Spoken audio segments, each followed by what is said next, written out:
welcome back everyone to D6, where I, RGM, bring together several friends from across the internet to play on a tabletop game show. I am your host, and we're back, and actually we're back with Hawk, who will be here for the first half of the session because his schedule cleared up. Yeah. Oh. Hello. Hello. All right. So before we get on into today's session, we got a few quick announcements as we're getting further and further into our break and returning back for you guys. First and foremost, our Patreon. As to those of you who already know, I have a couple of brand new homebrew subclasses that I am currently producing at the moment. One of which is going to be a brand new barbarian subclass, which I'm super looking forward to releasing. And we also have some relatively interesting content that we might have released over the break. Or it will be released after the break. We will see. As of right now, we're currently doing a thing at home with a couple of ourselves, and I'm planning a one-shot very, very soon. I hope to see how well that turns out. It'll be funny to see what happens. But yes, there will be some brand new one-shot content that will be coming out over here on D6. It'll be released over on the Patreon first, and then we also got those homebrew subclasses that will be coming out very, very soon. Also, for those of you who are looking to catch up on any of our content, as always, our episodes come out a week early over on our Patreon, and as well as our podcast audio versions for our show come out the Saturday of the release of our episodes. So when we release on Sundays, our podcast will release these following Saturdays. And that goes as well for the public versions for YouTube and Spotify and Apple Podcasts and whatever other podcasts that we platforms that we release on. So if you wish to keep an eye on all that, please do go follow our social media. And to those of you who do not know, we are transitioning away from the Twitter X platforms, and we are moving specifically over to our Blue Sky, as well as revamping our Tumblr social media, so we are able to interact with you guys a little bit more widely. Also, with our return, we are finally coming out with our D6 Frontier shorts over on our TikToks, which, as all of you do know, Kendra is the one who takes care of all of that wonderfulness, and she will be taking any of your questions and maybe getting you an answer. But more on that a little bit later.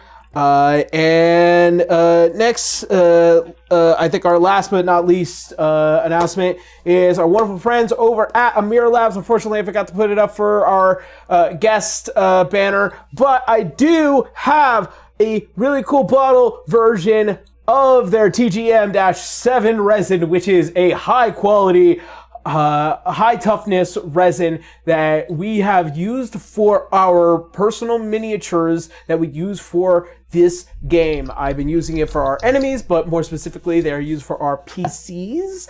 I have also been testing out some brand new paints as well on many of the miniatures, and they just simply with a little bit of primer and with the paints, they go really well with this resin. So if you guys are interested, there will be a link down below, both for our podcast and for our video content, where you guys can go ahead and check out the TGM-7. And if you buy a bottle, we get a bit of a kickback. And also, I really want to see what you guys would make with this resin. Please tag us over on our Blue Sky D6 EOE, as well as us on Tumblr, which is will eventually also become D6 EOE, as it is D6 D&D Live right now. So a little bit of update for our social medias, but we will get there, I promise.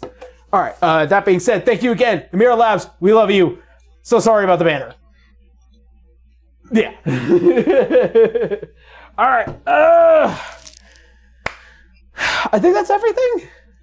Yes. I think that's everything. You have All done right. it. At the moment, I think so, yeah.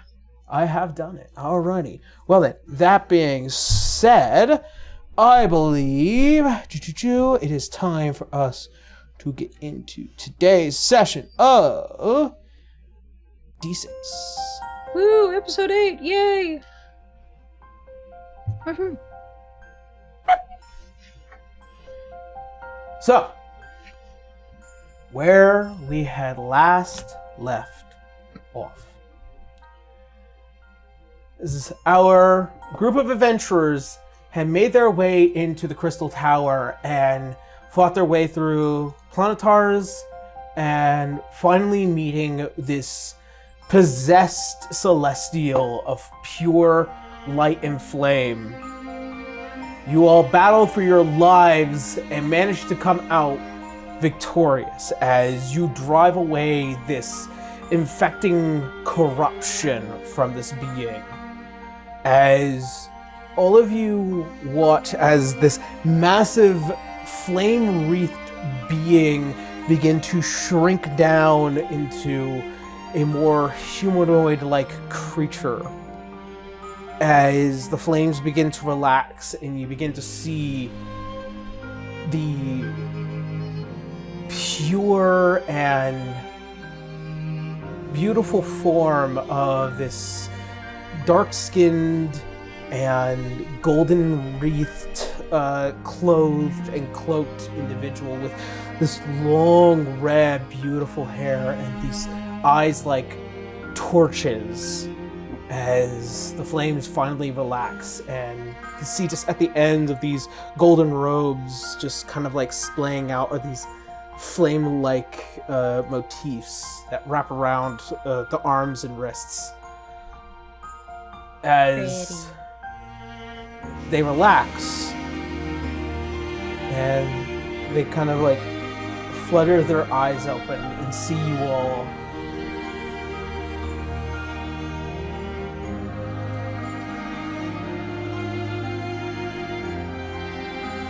What has happened? Teacher in the back with Arya. We did it! Coughs up black smoke. Long story short, black goopy thing, very bad, took over your mind, took over a whole lot of other people. We have the spell to get rid of it, though.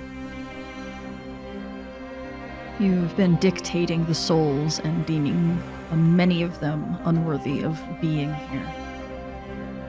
Past few days? Weeks? About It has close been to some a week time. now.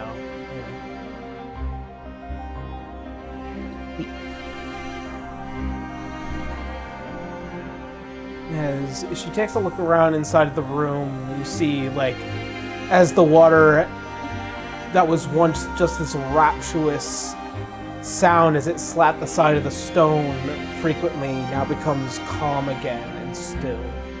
Almost as if it reflects the very being as she stands before you.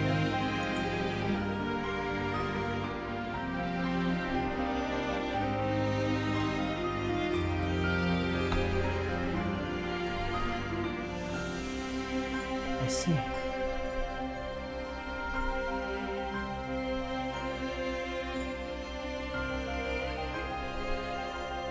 And what of the divine flame?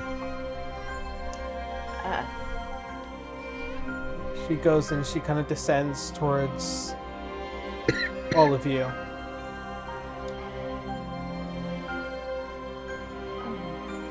Canis, how do we put this lightly?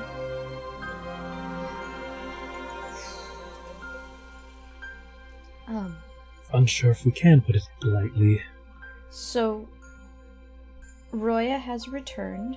The dreadnought sits in our sky, which has infected you, that black goopy stuff, and the gods are dead. I am aware that the Dawn Father is gone. I mean the divine flame. Hmm?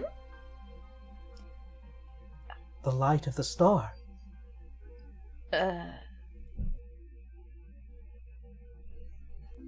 That is a very good question.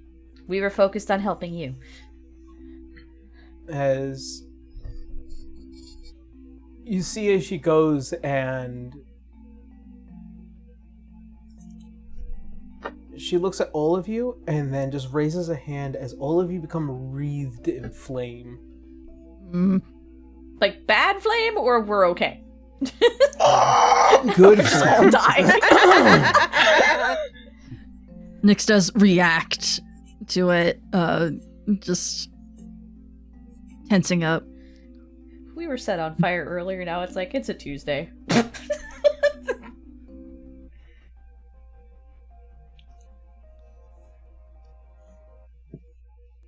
As all of you get wreathed in flames, you feel as all of you collectively are teleported within this tower, as all of you find yourselves in this darkened cavern, as you see just barely as the walls are lit, and on the other side of the room is this pitch black, almost as if it's this crawling thing reaching out towards all of you.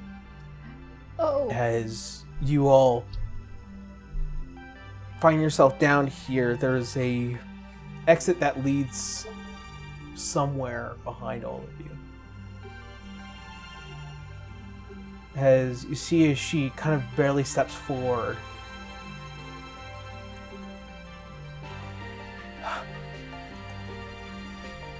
You wouldn't happen to have another one of those spells, guys, would you? I do. Yeah, I spent the one I had in hand, but I got a couple more in my bag.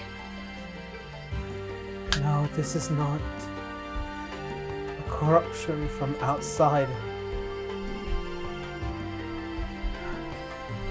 You're sure? As you see kind of on this other side of the room, it's just this creeping darkness. It even kind of like stretches out in places that wouldn't be natural for darkness to reach to.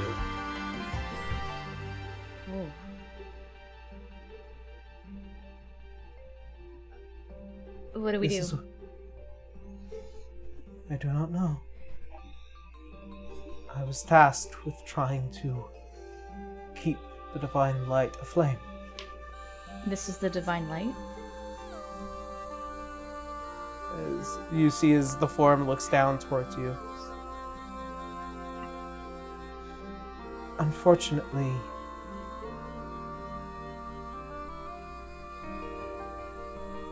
it seems like it has consumed it.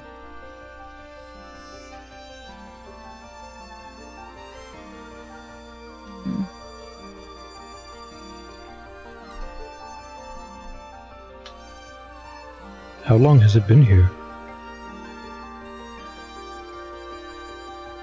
As she looks towards you, Canis. Since the dawn of the star. At least when the Dawnfather came. Canis, if saving her wasn't that, you think this might be it? The don't let the flame go out? I'd assume so. If this isn't the infection and from the dreadnought, then When Do did you this sense- happen to it? You looking up at her. Do you have any memories of it? It was first beginning to crawl out when the Dawnfather had left. His very presence was the reason why it remained quiet. And that the divine flame acted as a barrier,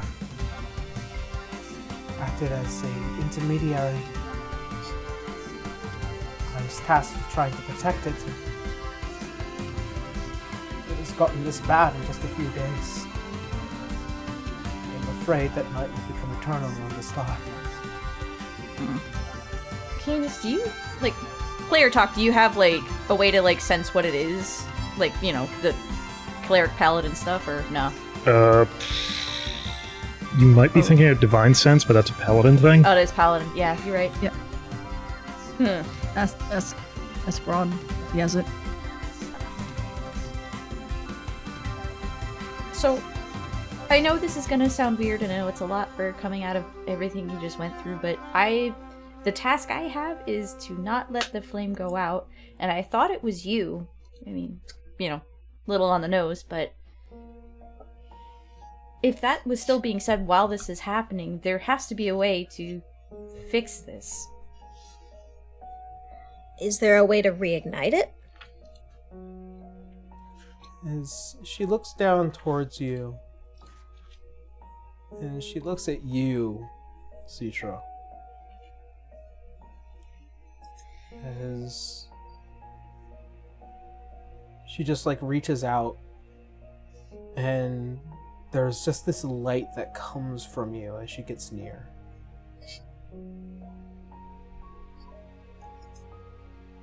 I guess a little too late to say that I'm Erithus' grandchild.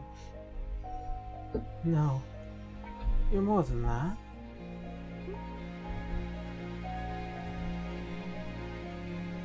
As you see, as she kind of just wisps a hand, there is this evenness to your temperature, the lack of light is dark, the lack of heat is cold. Mm-hmm. But there is evenness.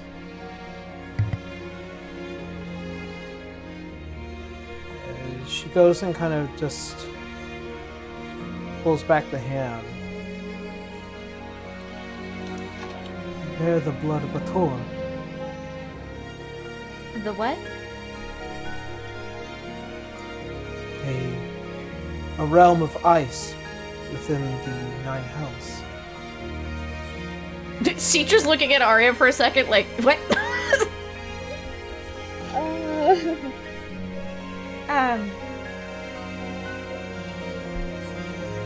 I guess?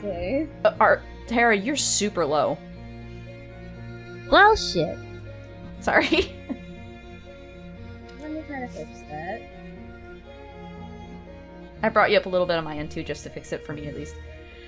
I mean, I know more about my grandmother's side of things, and I know the bare minimum of my grandfather's side because I can't mention his name. So this would be news to me.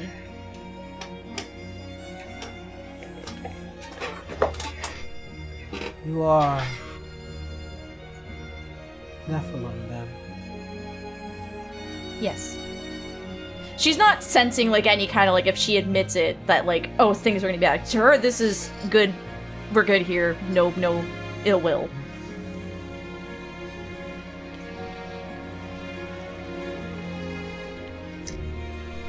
As she looks back towards the creeping darkness, and then back to you. I understand. It's because of that we were able to get to you in the first place.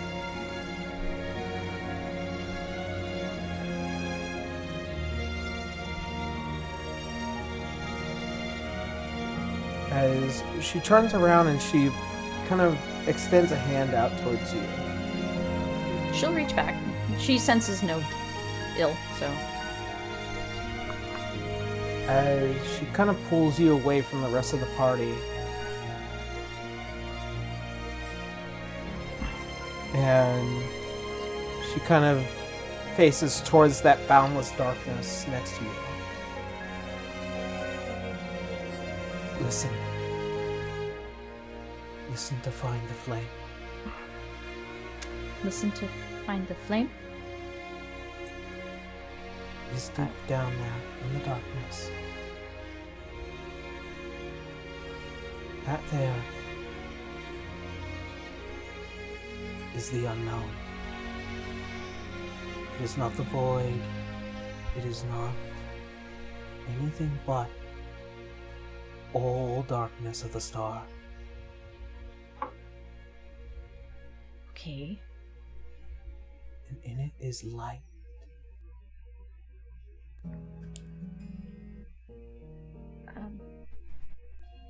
Why do I get the sense that only I'm going to be going through this right now?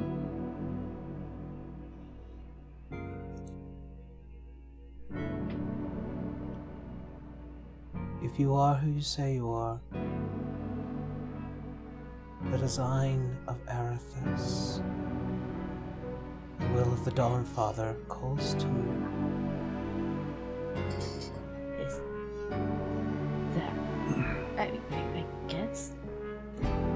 I didn't know who it was that was talking to me about it.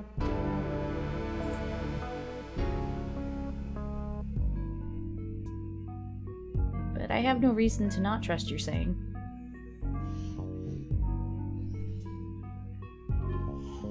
As she kindly moves behind you,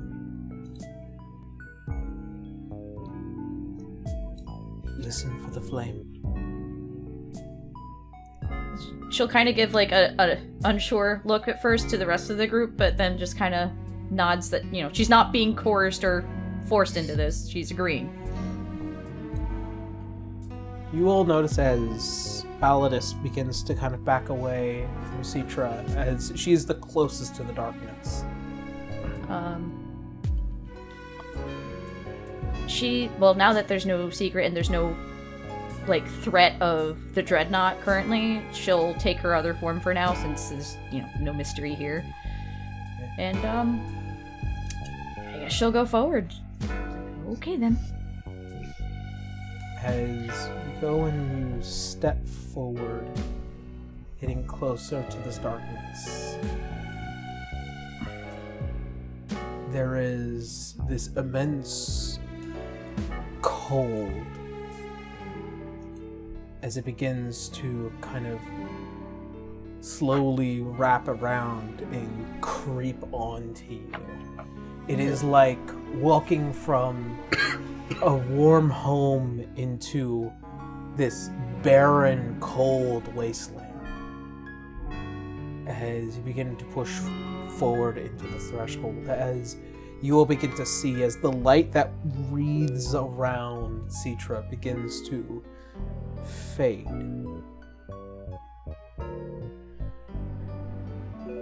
As a few moments pass, as all of you wait, you hear footsteps as they begin to make their way down here. As you see as two figures appear, having watched Citra go into the darkness. You see arriving is a very obviously Aasimar-like being. This woman, about 6'2", long golden hair that reaches down to her waist. Clearly armored to the brim with what looks like to be these multiple motifs of the sun god before his exodus, as well as the familiar visage of Sov as he looks towards all of you. What is Citra? She's trying to, well, reignite the flame. See as the woman approaches. You fools?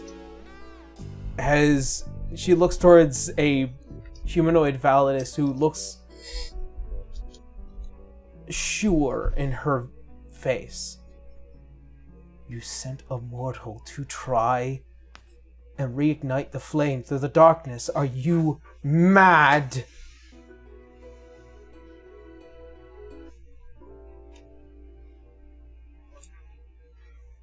What exactly did you send her there to do?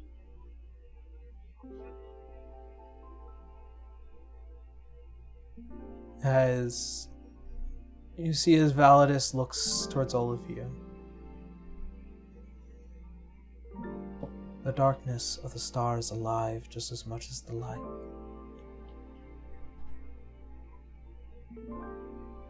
If there are forces that tell her to keep the flame alive, I believe that she is able to face the unknown. The oldest and the most terrifying of fears.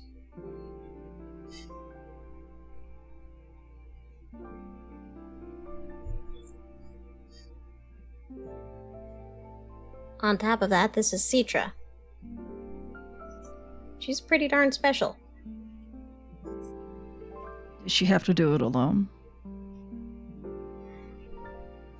And you see a Sov as he grabs his weapon from his back. I will not allow it to be so. And you see right before he goes to step, see as this Asamarian woman speaks to him. Do you risk to go mad as well, Sov?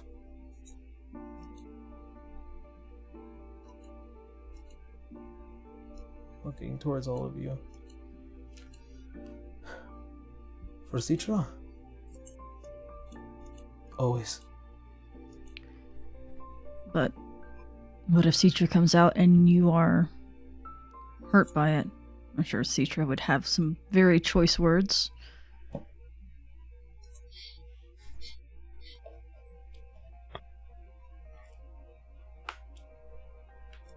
You see that there is a hesitation. Citra seems to care about you very deeply, just as much as you care about her. And sometimes the best thing you can do is just root from the sidelines. But as your decision in the end, I just want to make sure you weigh your options.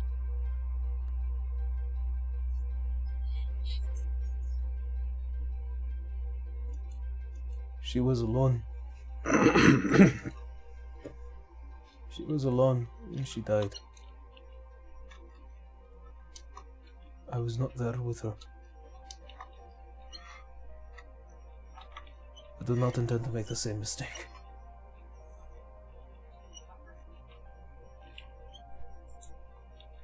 Nyx does a small nod. See, as he kind of just swings it onto his shoulder, the weapon. Besides, this is not the first time I have been through the darkness.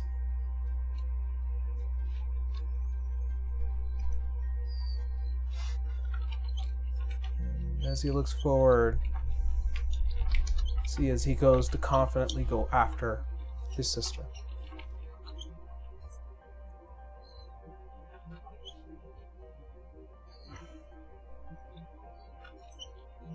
So all of you stand and watch as these two enter into the darkness.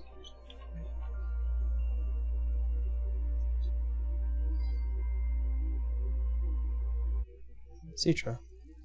Mm-hmm. As you go further in, you find yourself in this empty wasteland of night and sand.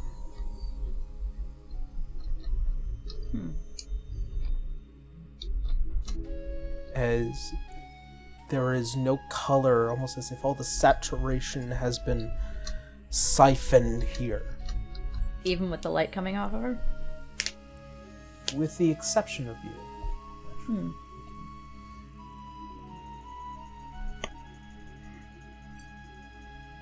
And you begin to hear a voice.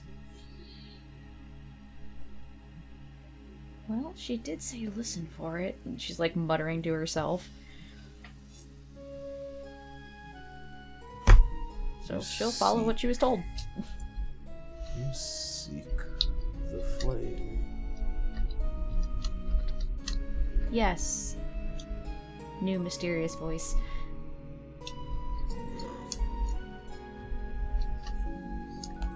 And yet you are no god, no deity. Nope, You just are me. but mortal.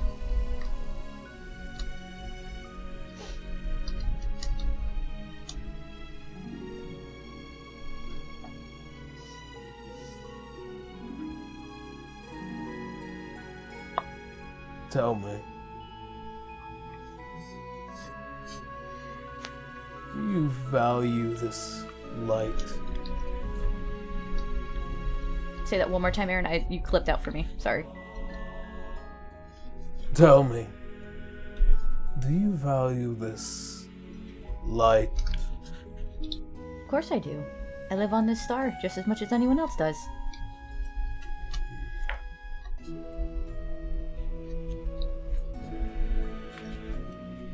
Yet,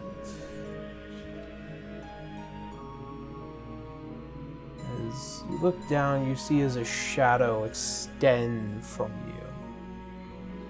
And as the eyes open, you see are these deep yellow-orange eyes staring at you. Great light leads to a great darkness. Well, you can't have one without the other. And yet you intend to take it. Take it? I was trying to save it, that's all.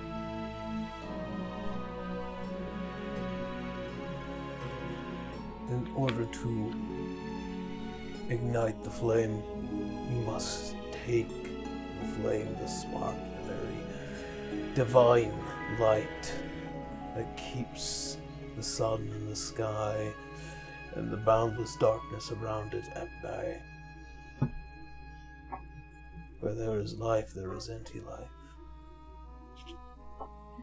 Okay, but what do you mean take it, though?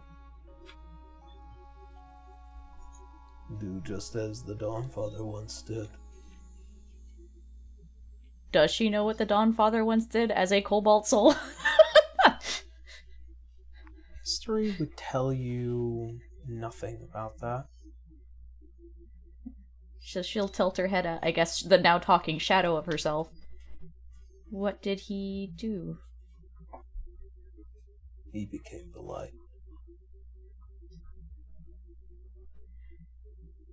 I guess that's what I've been sent to do. That is just like, wait a minute. that kind of tone, like,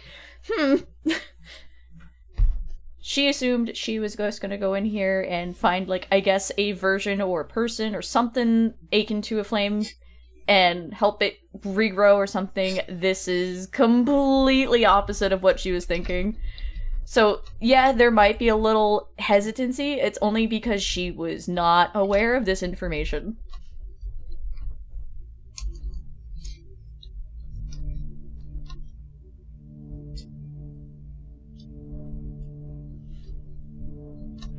You cannot have it. No, I'm gonna have to disagree with you. This has to be done.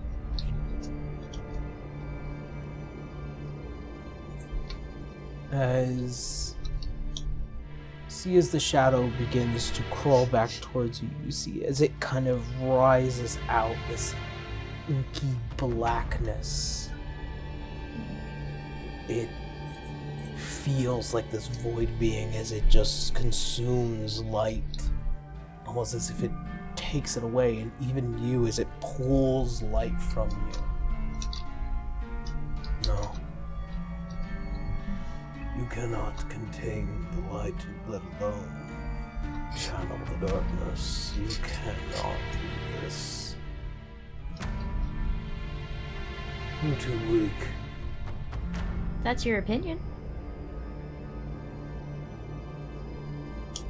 Then let us put this to the test. As you see as the form begins to expand and grow, you see as these massive leathery bat-like wings expand as the head extends out to almost this equine-like form, and these horns curl over as the black turns to this deep red as the very form of Orcus stands before you. Yeah, there's that PTSD. Oh, fun. Oh, Jesus, she's gotta face the thing that killed her in the first place. I need you to make a charisma saving throw with disadvantage. Yay! Disadvantage! Alright, that is a +9. Let's see what we get. That is a 10 plus 9, so 19. Hello? Hello? Roll, thank you. I think you fell asleep. I'm sorry. Come on. There it goes. Oh, and the other one was a natural 20, so 19 it is. Damn it. Yeah. As you stare up, you feel as your legs shake, your stomach quiver, and you try and stand tall as fear attempts to consume you. Low blow. But I know you're not him. Who exactly are you? I am all of the stars' darkness. I am the fear of the unknown. And you are a scared little girl standing before me. Fear is normal and natural. That doesn't mean I'm gonna back down. She's doing her best. As the hand reaches out towards you, and as it wraps around your form, you see as the head leans down as the maw opens, as it reveals deep within,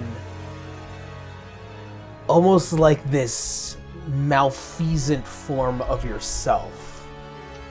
The horns taller and slightly curled at the end, the mouth lined with these infinitely long and sharp teeth, and those same glowing eyes stare down at you. And yet there is another fear in you. The thing that chases you. Oh. I was here long before any of you ever existed. I was here before the devils. I was here before the gods. I was here before the primordials. I have always been here. And I know what it is that you fear in the sky.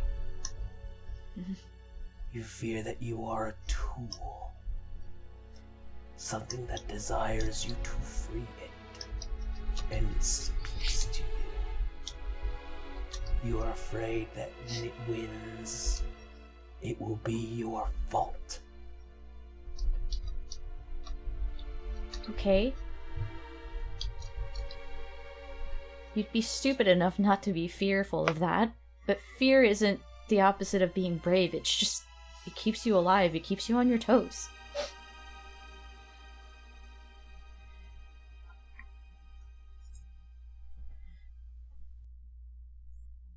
You have something about you that even the Dawnfather lacked. What's that? As suddenly you fear as a pierce through your heart. Am I just gonna take damage? As this long blackened spike begins to spread out your chest. Mortality. Okay.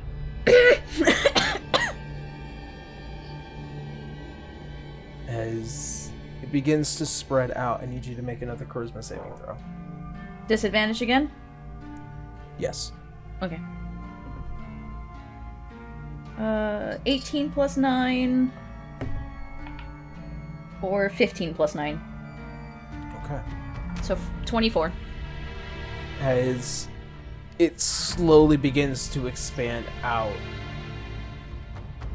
and you feel the fear. You can feel it fight against your need to survive and the need to contain, as those eyes become like fire, this ever flame.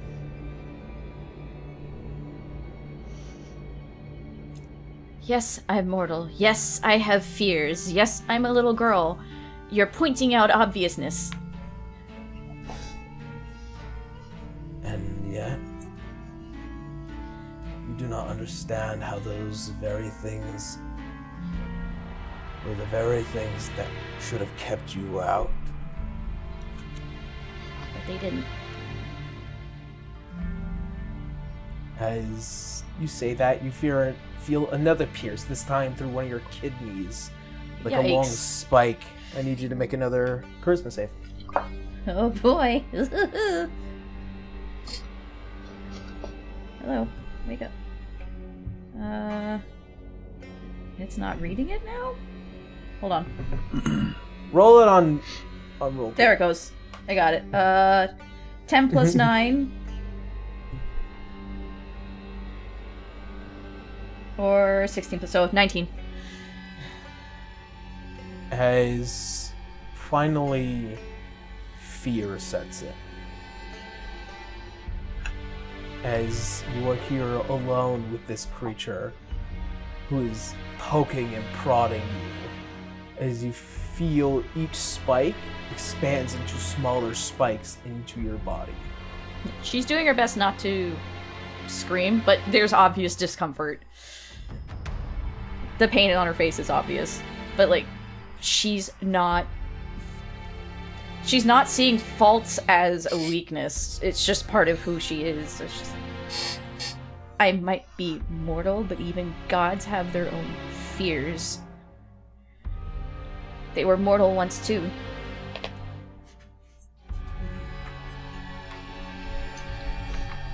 And yet, the Dawnfather, divine in nature, was able to keep me at bay. You cannot.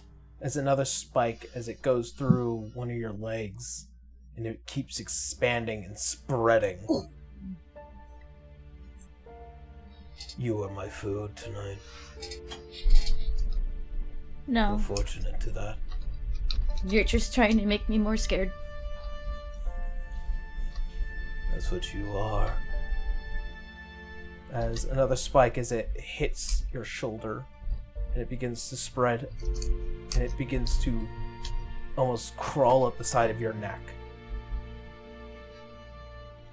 I'm kind of at a loss as to what she's supposed to do here, because she's not trying to attack what's basically also unnecessary to be here. As you continue to look into the face of this thing, the burning, blazing flame of the eyes, as they get ever closer to your face, almost as if to watch and taunt you. Can she insight what it's trying to do besides just induce fear? You can tell that it is attempting to consume you in darkness.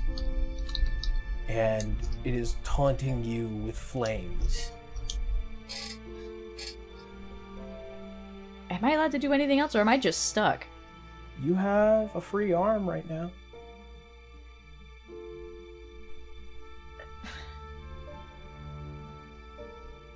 Oh, let me take a look at this real quick, 'cause she doesn't want to attack it.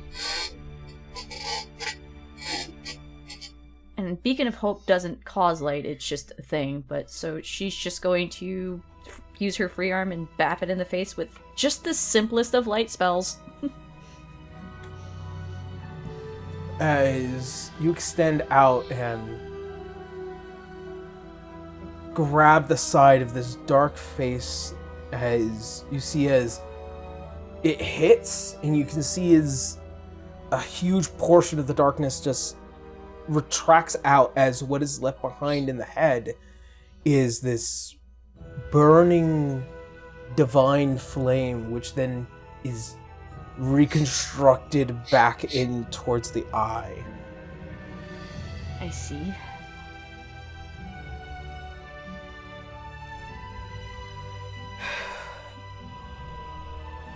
The reason I'm asking is, like I said, she doesn't want to hurt what's, it's not evil, it just is, right? But the only You other know thing it's she... hurting you. Yeah, so I guess the last thing she can do, her last ditch effort, use all my sorcery points, bring back my level 4 spell, and drop a fireball. On herself. With the but the careful spell, so she's able to just not take any damage from it. As it's you light. Go to cast your spell with your free hand, you suddenly feel as a spike enters it, preventing the spell from being cast as it pulls you and splays you and lifts you from the ground. Does it? Why is that? Hold on. Yeah, it does. Damn. As you see as it begins to ever consume you, as the mouth begins to close and pull you further in.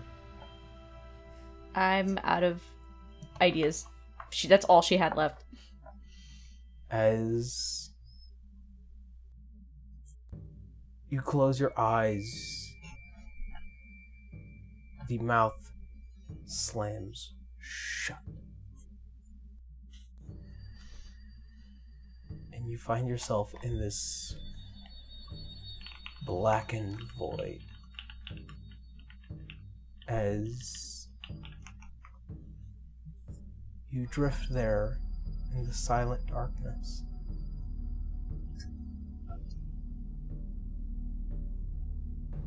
And deep in here, you see this light, this flame.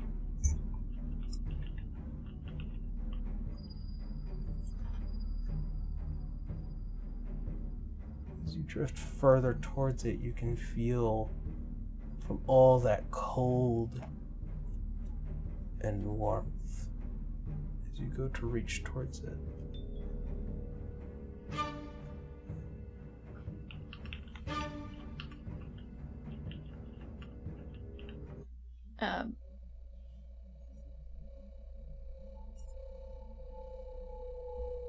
Is she allowed to? Or is she still stuck? You're allowed to. She'll try to reach for it. I just assumed she was still, like, impaled in place. As you reach towards this flame, as you wrap your hands around it, there's this infinite warmth. And your mind becomes filled with knowledge from the beyond, knowledge of the beginning and the end, the knowledge of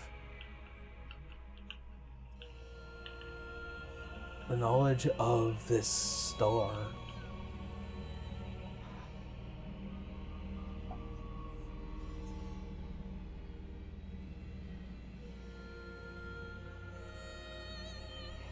You feel this spark in you as it connects from one point to another.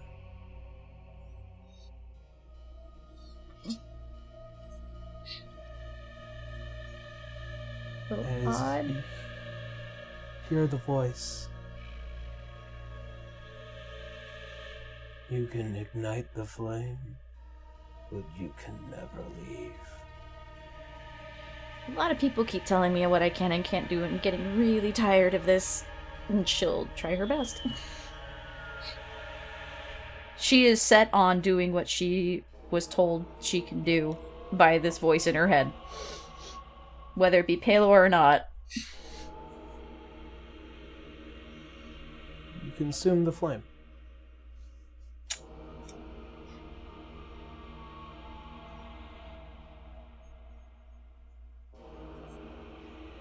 Okay. Do you consume the flame? If that's the only option she has left, yeah. Like, she's hesitant about it. She's like, after now that she knows what Palor had to do in the first place, you know, and she's mortal, and I'm assuming he wasn't when he did this.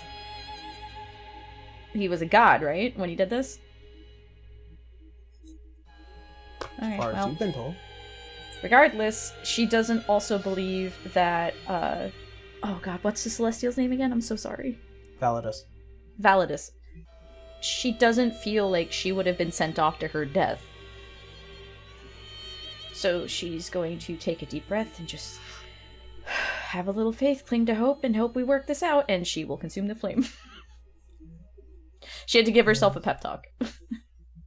As you bring the flame up, and as it reaches into your mouth, as you breathe it in and it begins to fill you, you suddenly find yourself also being filled with this boundless darkness as it goes to reach in. Breathe deep. As you find yourself being consumed not just by this infinite knowledge, you are also consumed by this infinite madness, this void, these beings, this knowledge, these things beyond the star, the things within the star, demons, darkness, everything, as it begins to enter you. And you feel like you are pushing the limits as you feel your fingers crack, your stomach become twisted and bloated, your throat is bobbing as tears are running down your face, and as you go to scream, there is no sound, as there is nothing that you can do as you attempt to consume this flame. As you try and try, it's too much.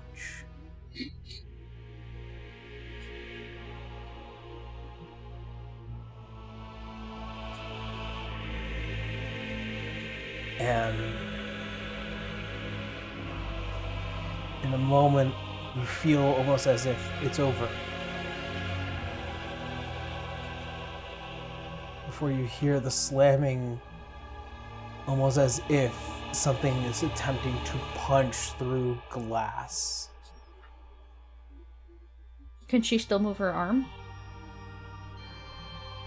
You turn your head almost as if you are still screaming in air, as it still fills you, as you notice just beyond these cracks beginning to build from the boundless darkness.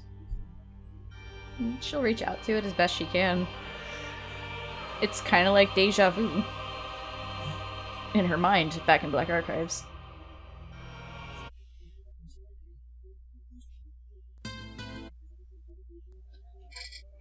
As the cracks expand further and further, as breaking through just this violent and enraged man, as he comes falling through and reaching towards you, the face of Saab as he goes to reach towards you. Well, she's got her hand out to him. As he reaches and he grabs hold of you, and you feel that spark, that connection that connected your souls, that you had felt before when you had connected your heads, these pieces, two halves. She's pained and she's still scared, but there's that faint smile, at least in the eyes. She can't speak still, I'm assuming, so that's all she can do to him. And as he grabs hold of your hand, he pulls you in close. As both of you staring towards each other, you see that there is the sound of this voice, as there is this frustration. No. She cannot have the light. Cannot have me. And see, almost as if watching as struggling through all that pain, grabs hold of something before your face and rips it out of you. As suddenly you can breathe again, as you can voice again. Are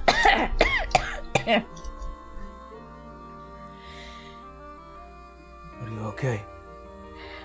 Yeah, fine. I need what he just took. That's the flame. As you see as he's gripping hold of whatever it is on the other end, there's no flame. Oh. It's already gone. Huh. It's already in you. As you see as Sov begins to pull down towards it, and he, almost as if ripping it and then grabbing hold of it as it begins to wrap around his hands like this darkened cloak.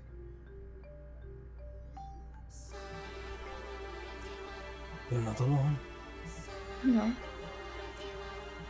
And neither am I. Nope. Not at all. Like, she was choking for a hot minute, so she's gonna keep coughing. Together. Like always. As he pulls you in close, you see as the darkness goes to consume the upper half of his body, as appearing from him are those almost symmetrical wings like your own, but of these pure blackened feathers. And over his head are a ring of what would be a halo, but this wreath of thorns. As both of you almost reverberate in this moment of this connection, as you both consume a spark of this divine energy, this primordial divine energy. And as you hear as the voice slowly fade away, this growl, as your light and his dark coincide, there is this equilibrium. And as for the rest of you, as you begin to watch as what was this crawling darkness now beginning to recess further and further back, before you see as it all consumes down into what is this darkened orb, before it begins to fade between two figures who stand in the middle of this room. And you see as they now stand there, holding each other in this familial embrace.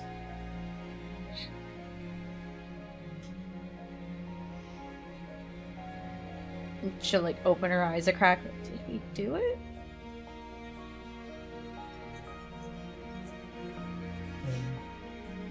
He looks back and sees where all of you now stand.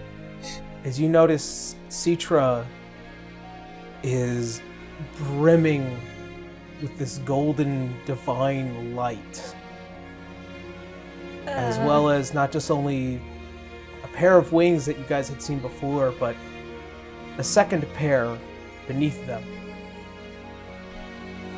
She'll not notice that at first until she looks down and she's like, wait, what? What?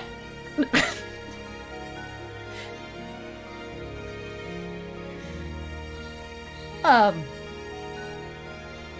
assume you were successful. I think she's looking at Validus like, what? Did it work? I don't know what we did. And you see as there is this smile on Validus, and as well as the amazement of this new figure amongst the group, Just Citra waves to the other person, despite the slight panic right now. It told me to consume it, so I did, and I almost couldn't do it. And then Sov helped me with the dark part of it. And you were gonna have me go in there by myself?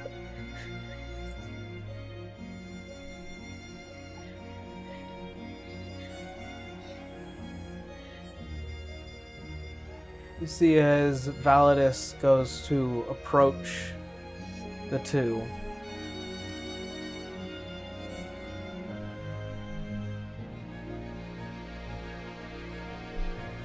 You have consumed a divine spark. I guess. Both of you have. Do we need to give it back? No. As you see as she goes and she bends a knee and bows to both of you. Whoa! She's like, hands up, what is going on? Are they gods now? We just kept a flame alive, what do you mean? As If not God, some kind of sacred being. the head tilts up. You both now contain fractions of both divine light and darkness. Today we'll return back to the star. Huh. So we did it, right? I just need Correct. confirmation I didn't break anything. Okay. As the head turns towards you, Canis. They are not gods. At least not yet. What? As see as the head turns towards you, Arya. This is almost how it happened with you. Assuming divine power.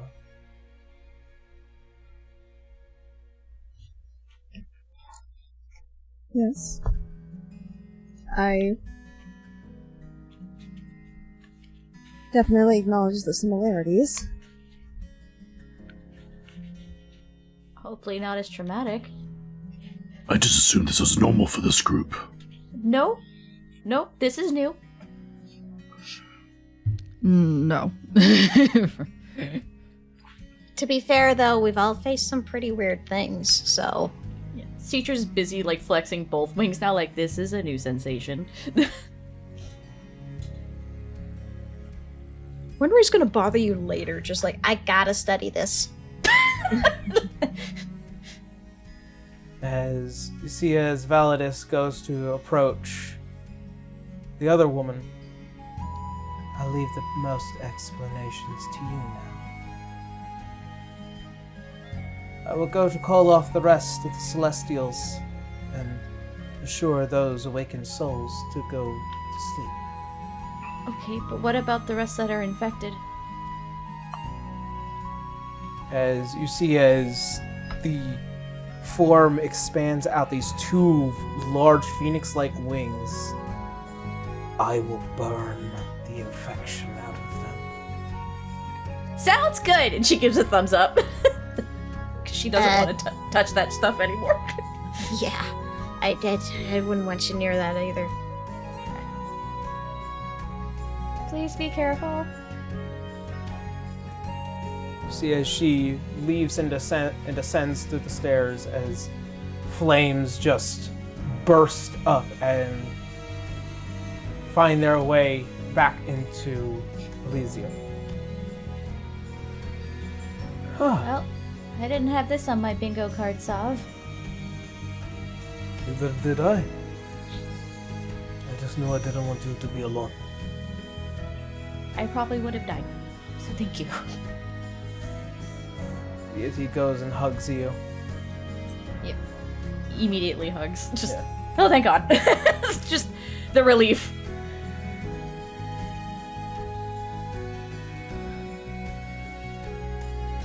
It is quite different, actually.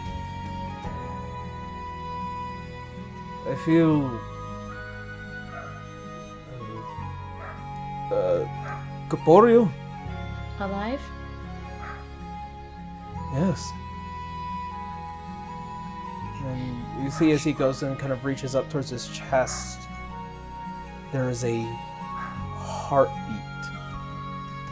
You're alive?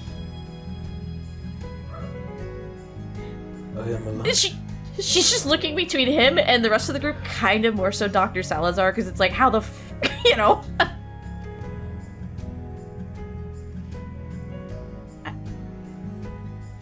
As the woman goes and looks towards all of you.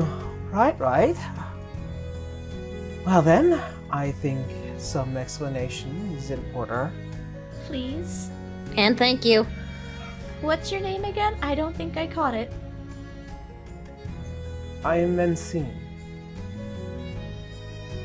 Nice to meet you, Mencine. As she also looks towards you, Arya.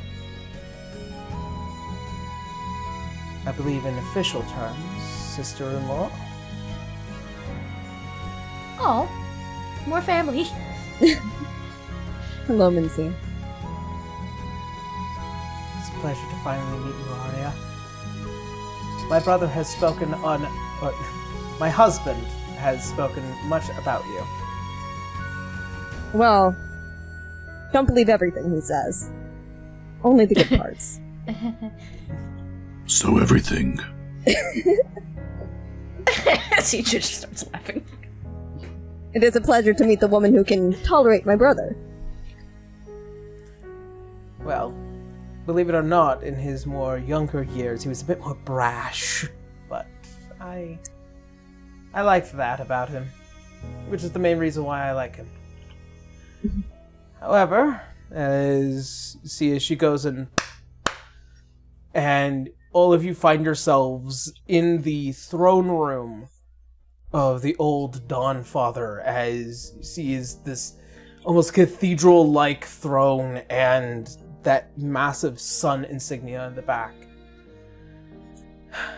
Been holding myself up here for quite some time, considering it's the one place that the Celestials didn't want to enter. Right, so let's start from the top, shall we?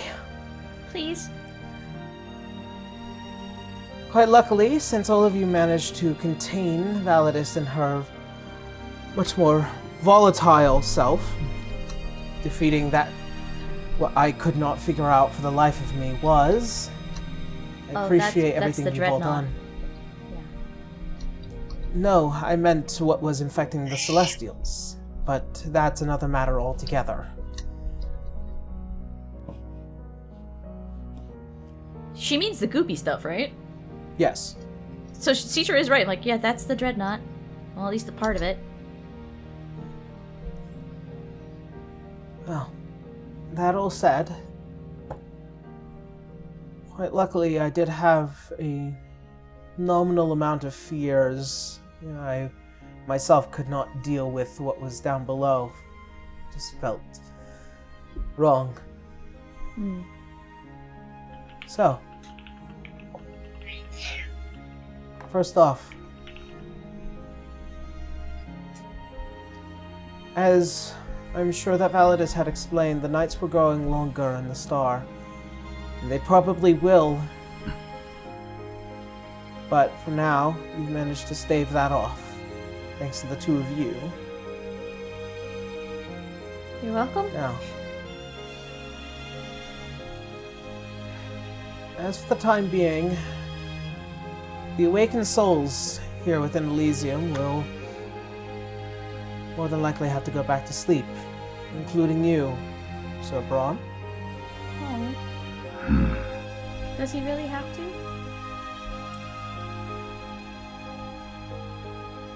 There are very few mortal souls that should be awake within Elysium. At least give him a chance to say goodbye. Yes. I will.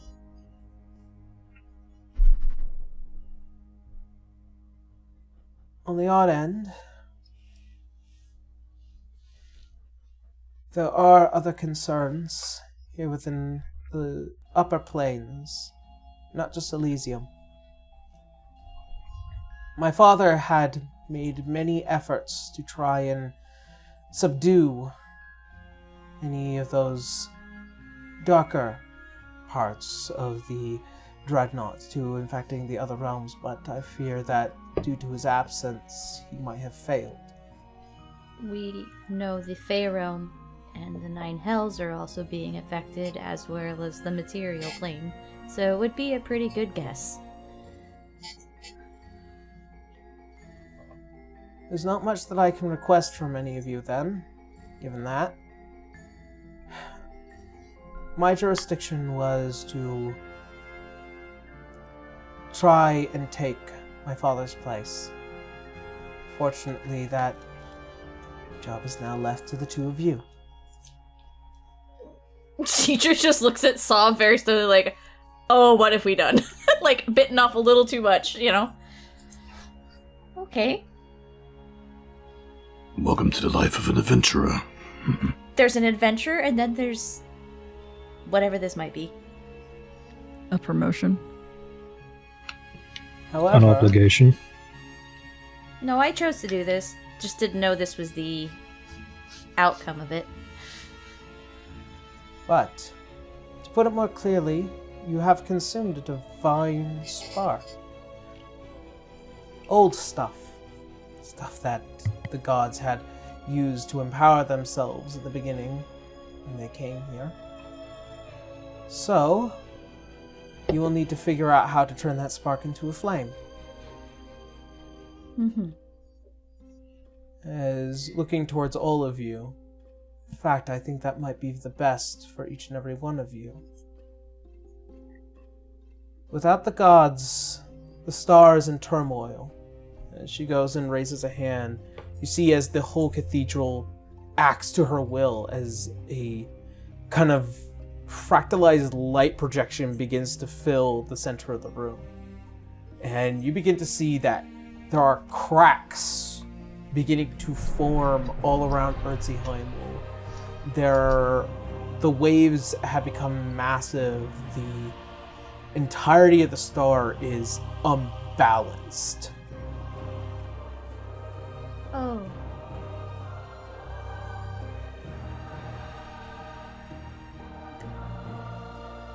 I give the That is star not- about a year's time before it completely fails. Which means that we are in need of gods. We are in need of those who can rebalance the star. Well, I guess we better get moving then. Wenry, you do understand she means you. All of you. Yeah. Nyx furrows their brow. Just like, And to think I was worried about being an elected official on my island. Yeah, no pressure. I don't think that's a good idea. As the head turns towards you, Nyx.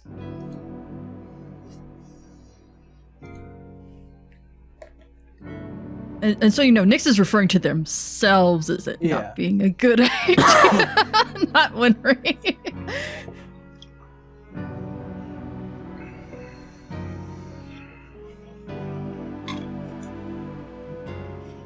And yet you... I can just tell by the way you look, you are connected to something a little bit bigger than yourself.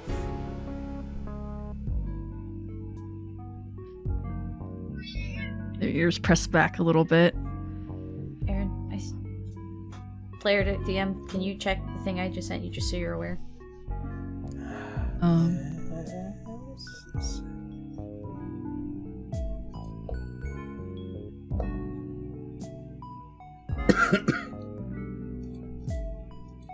Yeah, no, I know. Okay, just letting you know.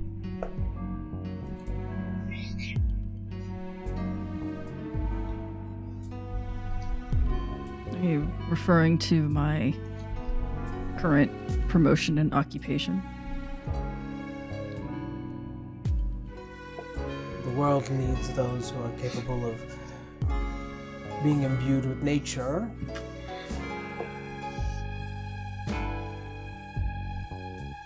Would you reject the ability to help those?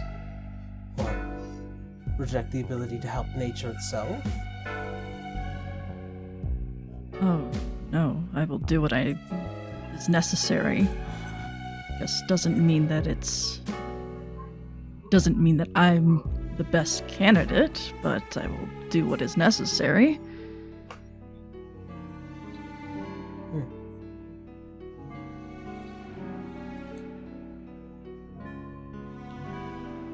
As he kind of just like turns the head away from you. Divine sparks exist all throughout the Outer Realms. It's just learning where to find them. I know that there is one within Arcadia. And I know that there is one within the Nine Hells.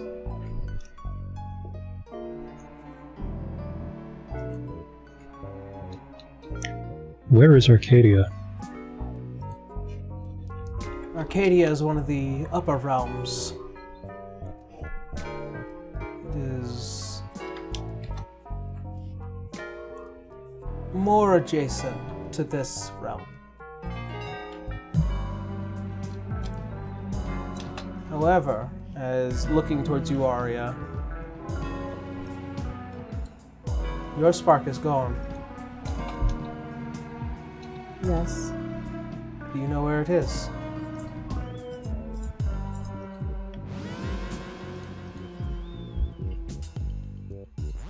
I do. It was left exactly where it was taken from me. At least, that's the last I saw it.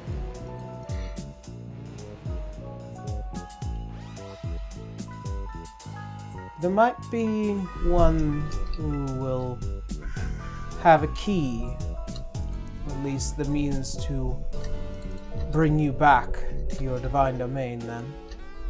If that's the case. Who's that? Your father. I knew I was going to ask Father for a favor eventually.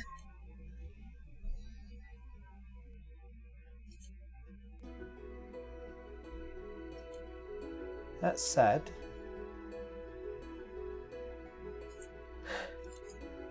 as far as everything else goes, I think for now, you've all helped Elysium enough.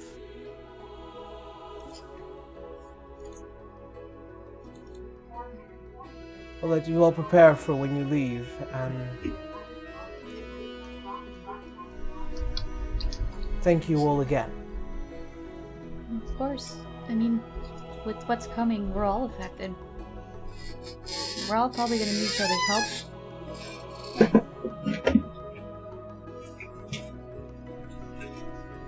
So it'd be nice to know we have allies here in Elysium when the time comes. Very good to know.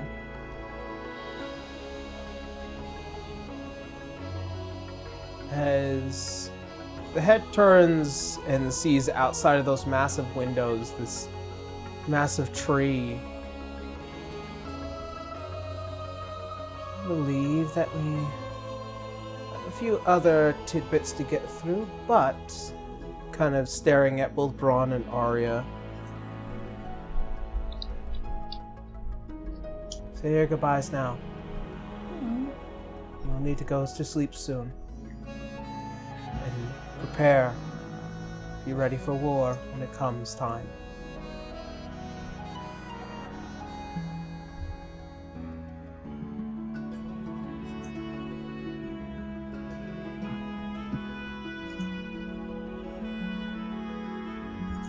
As she notices that there's just too many people within the group, how about some privacy? And just as all of you get whisked away, as all of you get whisked away along with her towards behind the giant crystal tower where that massive tree is, as both of you are left in this beautiful cathedral. Well, here we are again, saying goodbye again. I don't want to say goodbye. Nor do I, but this is the lives we've chosen, the worlds we live in. And even if it took the world nearly ending, it was worth getting to see you once more. I'm so glad to get to see you again.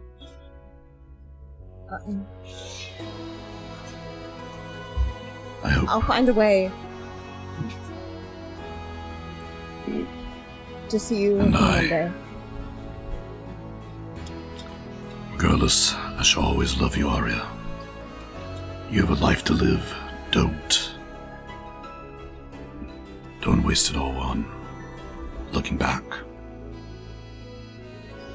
Though if you do find a way to bring me back to life, I will totally take that. I mean, who dies in their sleep? I do know a necromancer.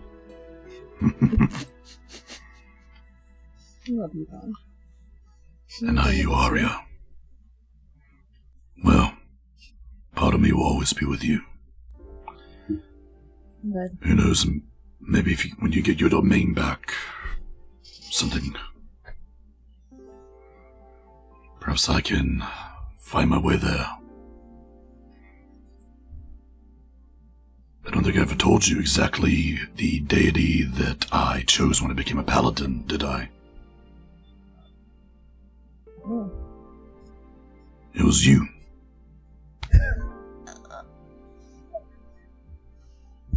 Arya's eyes get a little misty. Really? Really? Even before the divinity, you were always a goddess to me.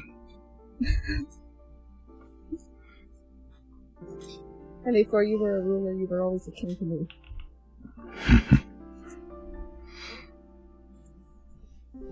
Take care of this group, and they shall take care of you. I will. I want to adopt the little blue one. She's very cute, isn't she? Yes. There's my smile. Didn't want you to leave on a too sad of a note. Thank you. And I doubt that's the last we'll see of each other. So then, But for now, I just want to hold you at least one last time. And he kind of just pulls her into a hug.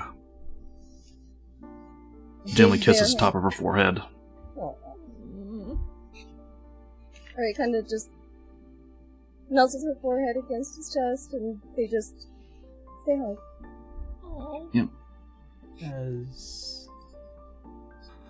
As you do, and you all hear this chime and gong as this massive flaming celestial flies throughout Elysium. This beckoning as you see his brawn, the physical form begins to fade away, and you see as these orbs of glowing light as beginning to lift off of him. As physicality becomes incorporeal, you feel as the body leaves and you find yourself there alone again. As many souls all throughout Elysium begin to go to sleep, finding themselves in their fields of reeds.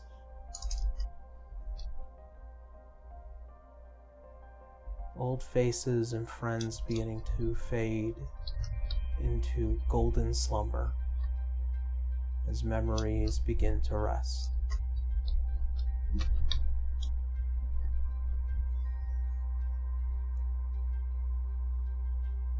Arya. Sorry, was there what going on?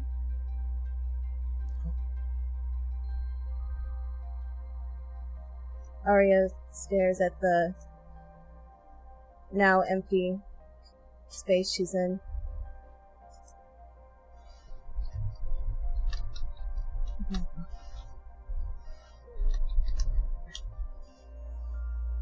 I'll see you later.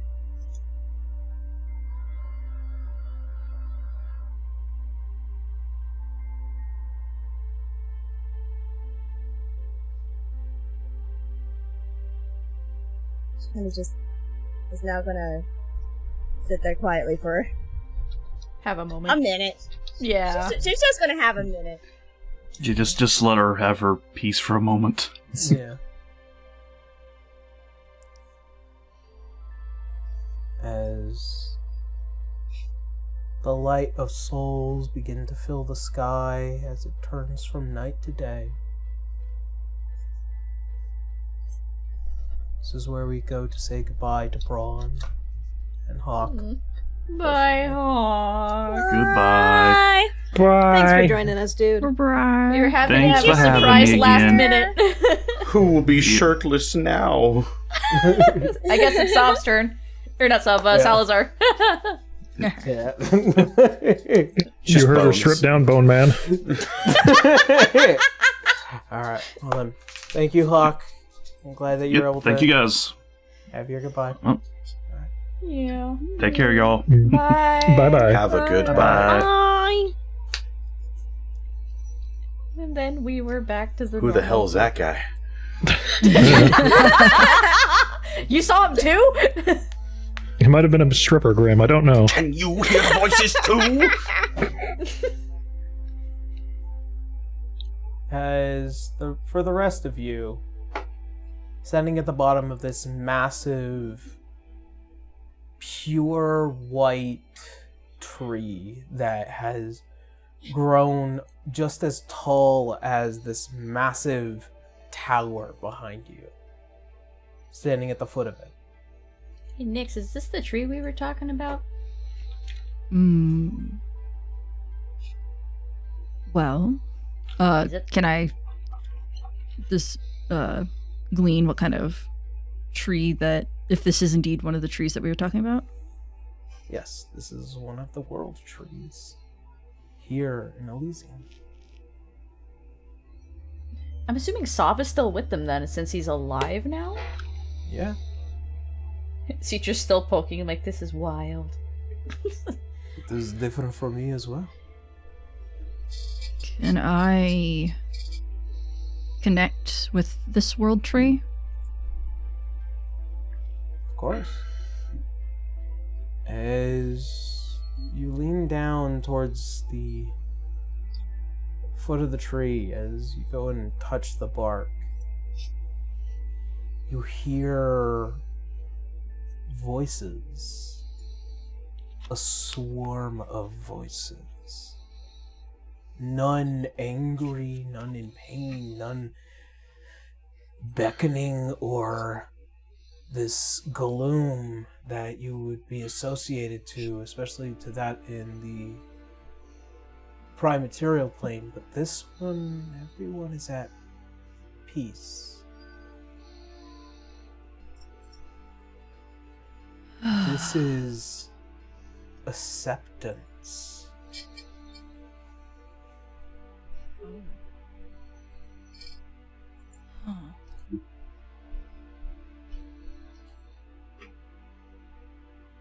Fascinating.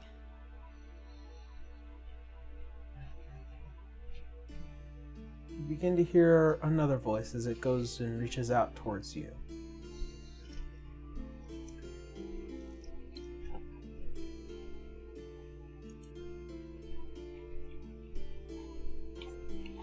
We can Nix is listening. hear you.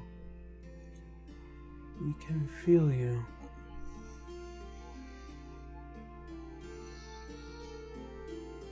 Oh, brother and sister of the earth. Brother and sister of us all. Our guardian. protector.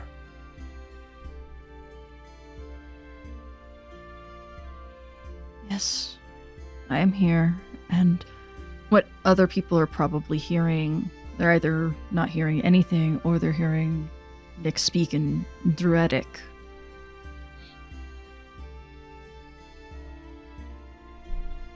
It is good to see you. It is good to feel you.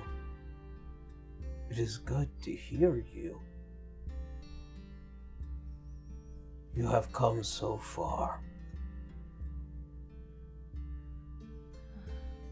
Yes. Where do you intend to go? Nyx looks back at the others. I'm assuming that we are going back to our hideaway? Best way to put it. Where should we go? We really should recuperate.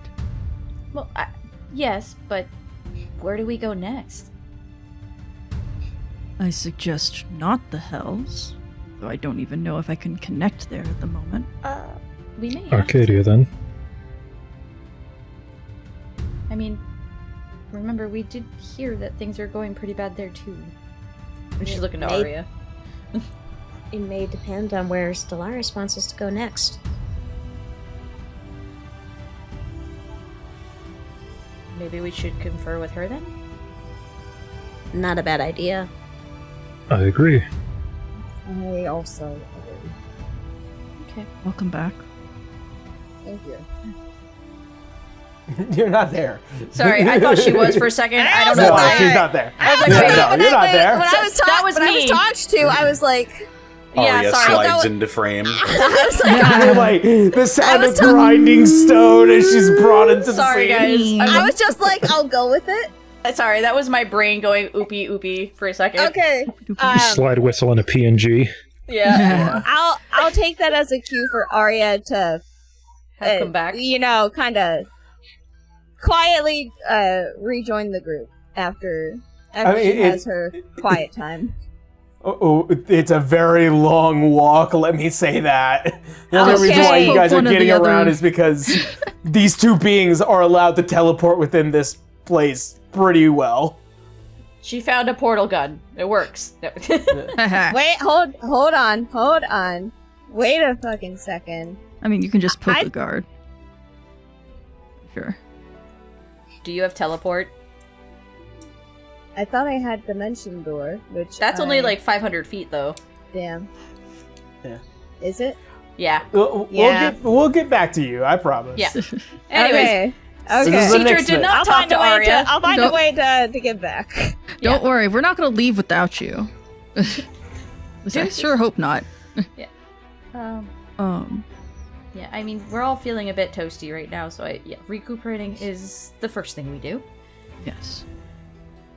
Okay, so back to the hideout.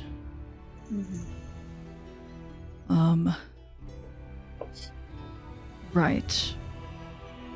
Nyx turns back to the world tree. It's good to feel a very calm self. You put me at ease. However, I may ask for your assistance to travel to another plane.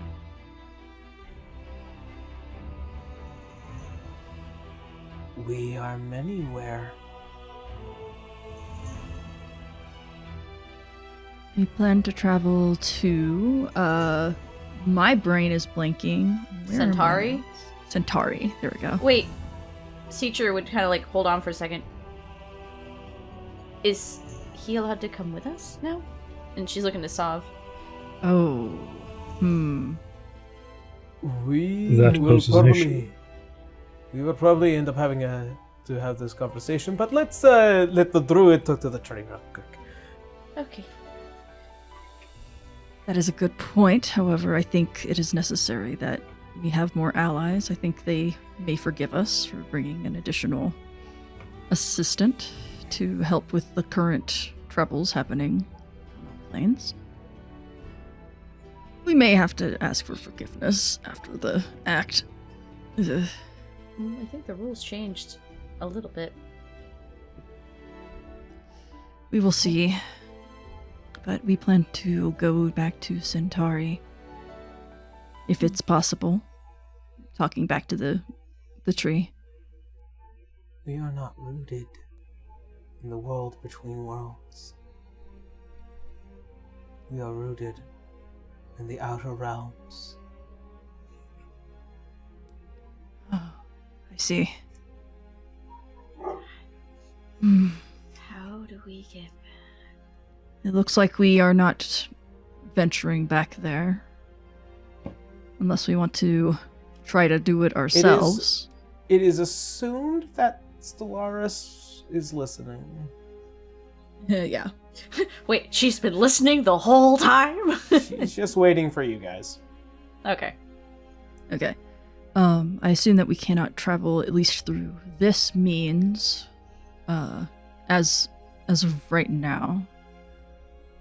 Though, if we do want to get back, I'm sure we can try to do ascending to them. I'm not sure. We are a higher being after all, so might be difficult, but worth a shot. But I think I can use the world trees to travel to the other locations. On the outer plains. I mean, like Arcadia and such. Nyx nods. That's incredibly helpful. Extremely. Very, very grateful. We will let you know where you can go. Thank you. Nyx kind of pets the ground a little bit. As you hear another voice, this much deeper, almost bellowing. Do not leave without this. As you can hear as if the roots crack and bend, almost bringing something down from the tree, is this large piece of bark brimming with divine druid energy. Nyx reaches up for it. It's about almost as wide as your chest and about half an inch thick. But Hefty. the bark feels like it is light as feather. Wow. That's really nice. You can also see there are those exact same dark swirls on the inside of the bark, much like how your gloom form would be. Mm. You hear as the world tree speaks back to you again. It is incomplete. You will need all 5 to become our guardian complete.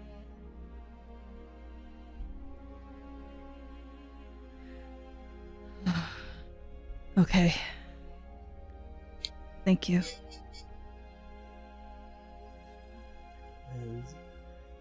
See as the vines and the roots begin to crack back and settle, as you see the large tree glowing like the sun as the leaves begin to fall, as the arrival of their guardian is left in this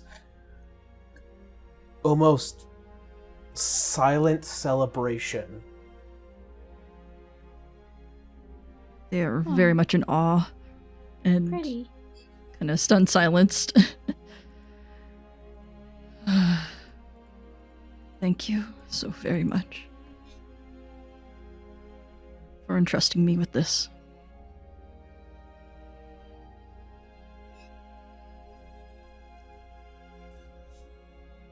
as the moment passes, and you're left with this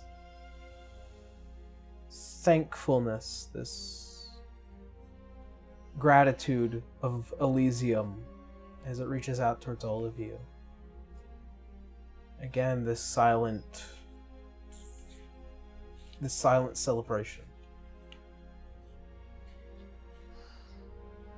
Nix holds the piece of bark close to their chest.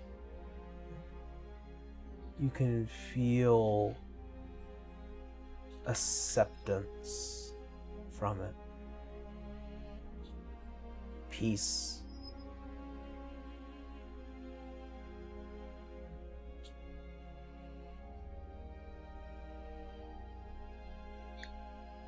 This is such a nice send-off. It is almost like the souls that are at rest here have nourished this tree proper.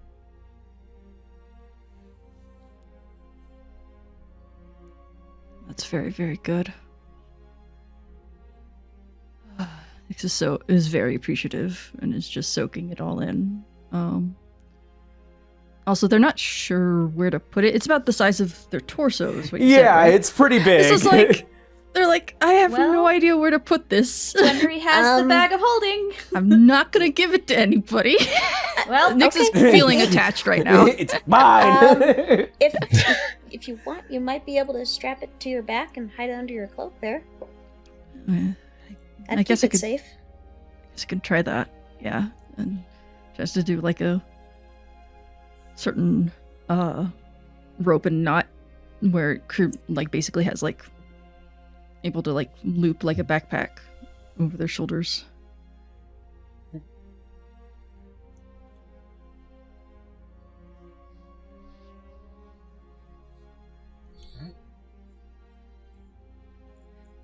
As you see, as the leaves finally stop falling, see as Mencine finally approaches. Well then, shall we return back to Aria? Yeah. Thank you for taking me here. Of course. I still do believe that you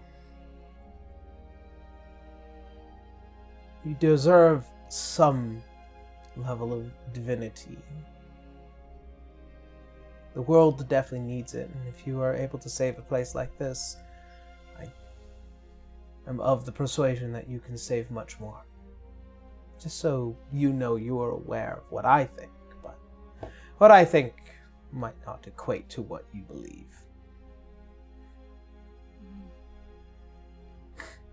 It's difficult to express the feeling that I have, but I appreciate you believing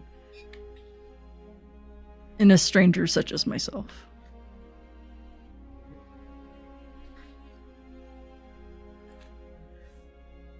She raises her hands, and as all of you find yourself teleported back into the giant cathedral where Arya was left drying her eyes. Aww. Oh, geez. Do you need a tissue? No. No, I'm okay. Thank you. You want a hug? That might be nice. You should give her a hug. Aw.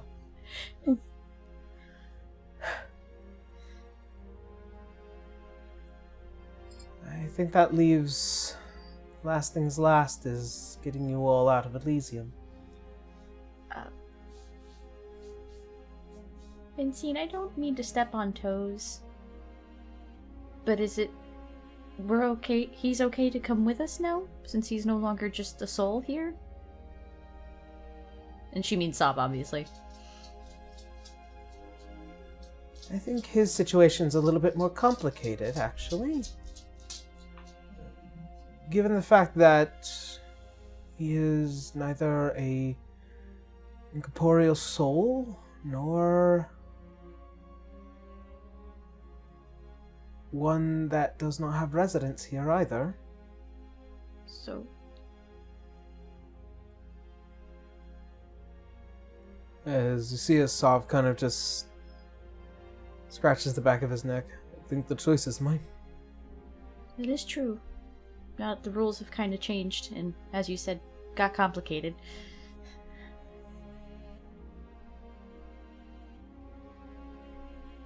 As he looks towards all of you,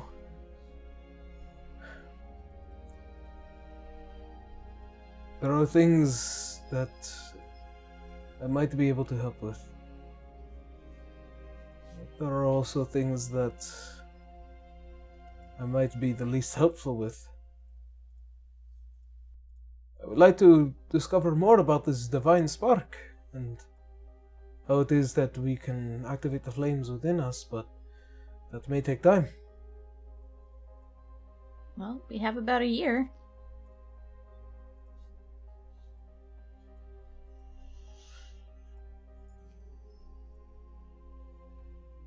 I leave I'm it all sure to we you. can find someone that can help. I was going to say, I think I'll leave it all to you to decide if whether or not you'll have me. Well, I'm biased as all belief here, so You and Citra are attached to the hip. I wouldn't pull you apart. she's kind of just looking at the rest of like he's literally leaving it up to the rest of you guys at this point. He's been nothing but helpful as far as I've known him. I have no problem with it.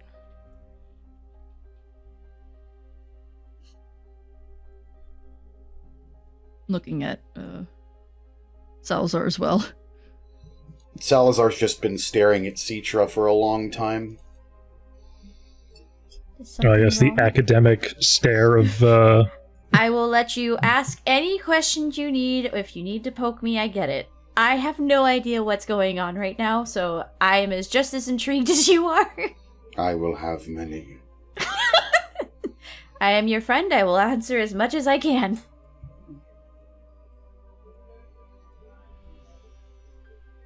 And he looks towards Arya.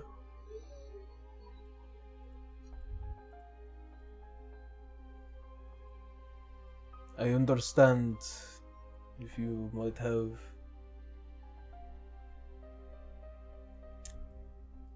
hesitations.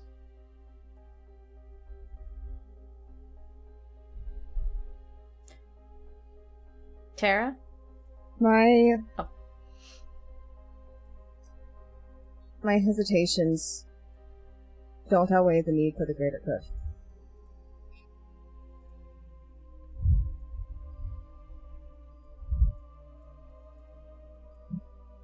Then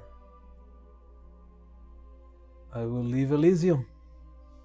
Citra just squeeze and just hugs him again. Ball of energy.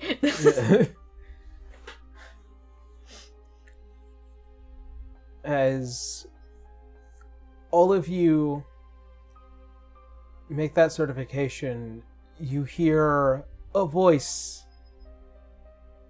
towards you, Canis. Yeah. Are you prepared to leave? Oh, it's her. I believe we are, yes. Then I shall open the gate. Just a moment. As the voice retreats,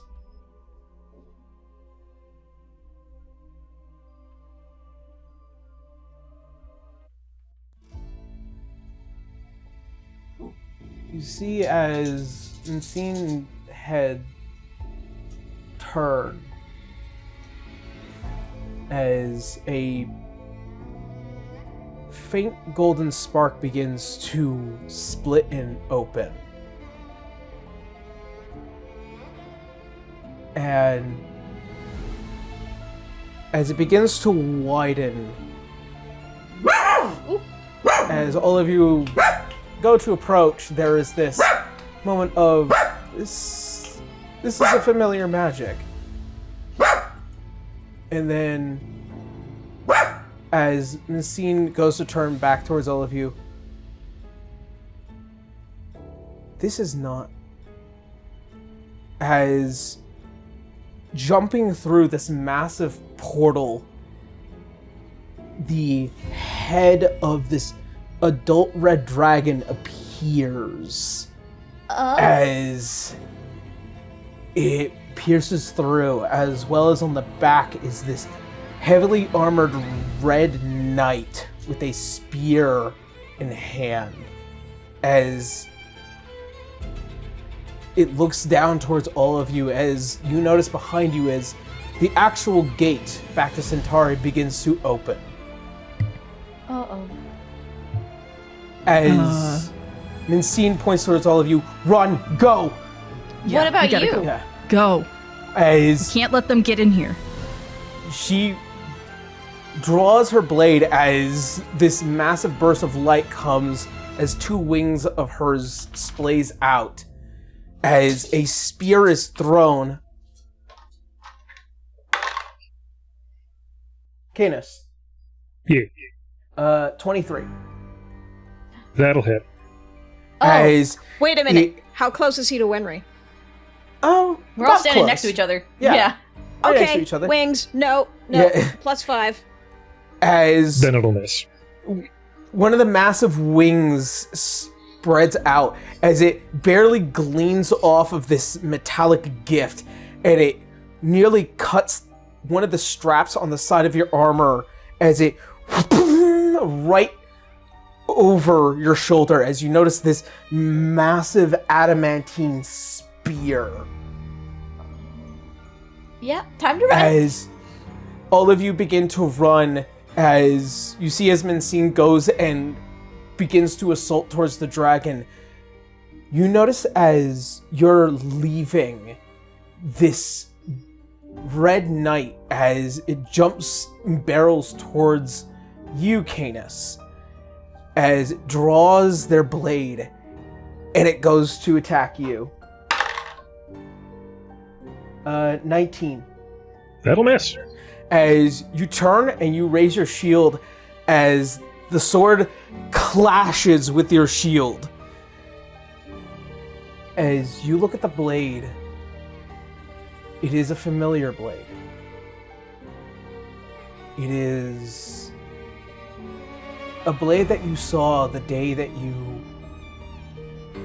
were forced out of the Adamantine Bastion. One that you saw Ellen carry. As the helm raises, you see the two blazing blue slitted eyes stare at you. Traitor.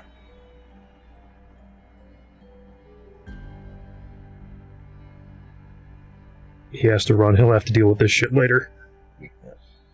As you glean the blade off, as you run, you see as you pass through the gates, as they begin to close, see as the blade raises up, I will have you yet.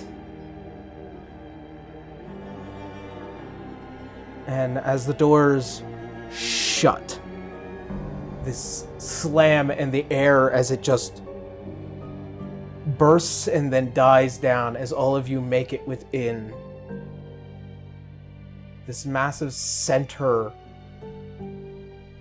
as you collect your thoughts, having left behind Elysium.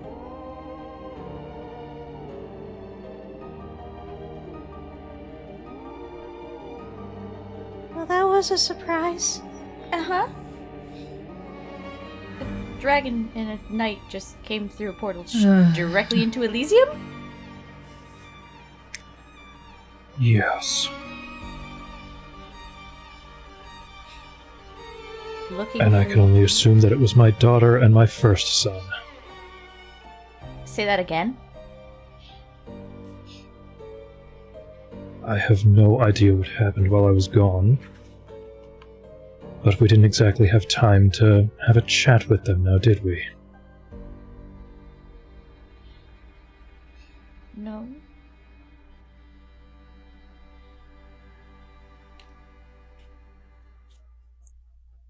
And if she can make it to Elysium, then who knows where she'll be able to make it to next, and could be following us the whole time. Well, Centauri is hidden. Not even a world tree could bring us here. Only, the lady. Not my point. We told no one that we were going to Elysium. That's true. So now I wish to find out why she has turned on me, and how she could possibly know where we were going. Maybe it's the spark. Possibly. They could have keyed in on your little strap thing there. The divine energy. I mean... It could be any number of things, but we don't have any information to narrow it down. Nyx recalls, but doesn't say this, that they did tell Fuchsia that they were in Elysium. But so their ears are pinned back. Yeah, but that wasn't Fuchsia, clearly. No, that wasn't Fuchsia, but it doesn't change the fact that Nyx is one of the people who has given information out. So it's just like, it's just a Nyx's own going through this as so well. in other words, when we go to fix other planes, we're going to have to be very careful. On top of being very careful. As you see, as Stellaris is standing there at the center console, just watching you all have this discussion. And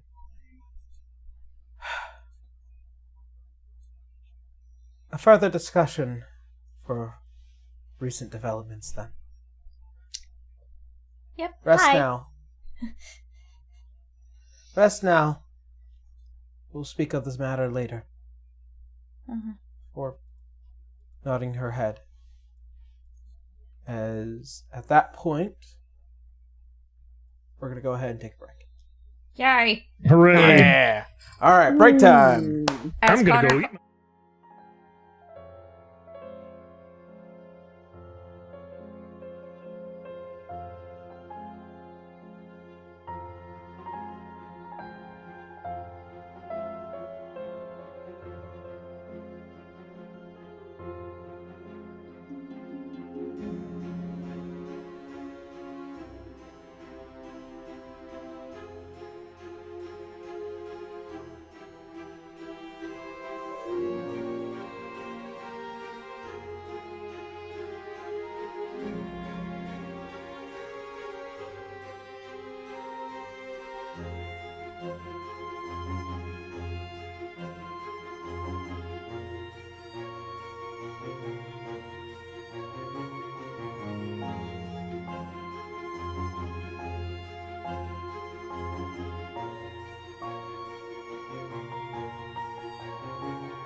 Hello! Welcome back, everyone. This is not the start of the episode. No, but we are coming back Nope. from break. Yeah, like I did the thing where I go, hello, everyone. Welcome back. You just You were want animated. Welcome Do you want back. to start over, or do you just want to keep going? No. We're already No, keep I going. want to keep going. Lord have mercy. Take All right. two. Yeah, no. We're fine. We're fine. Don't worry Welcome about back it. from your government-mandated piss break. Yeah. Empty your water bottles before you go back to your station. Trudeau!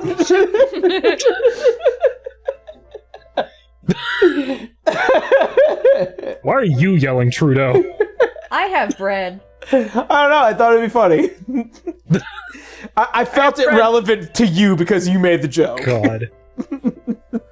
So it was your fault, Mal. I right. see. It all makes sense now. All right.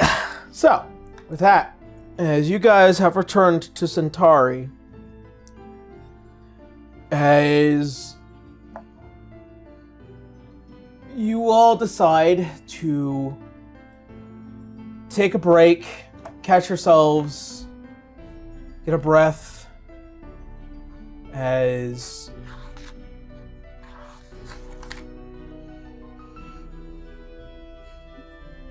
Stellaris had mentioned, she leaves you all to describe further developments later, so that way you can talk among yourselves.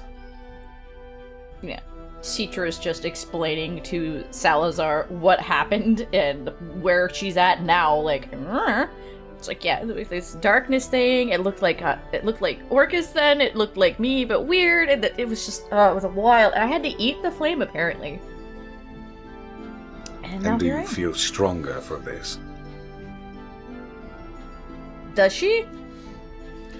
You definitely feel different. Yeah, like, you're bordering on humanoid and yet not. Like, you're changing. I feel okay. Like, I'm good. But not as I was. But it's not like a scary thing. It doesn't feel bad. Like, this is Citra. She's got a negative in intelligence, so she's not going to say exactly how you said it. Sorry. She's not the one way with words sometimes. Outwardly, your appearance and your personality seem to have stayed the same. I would hope so. Thank you. It's just like the look of relief.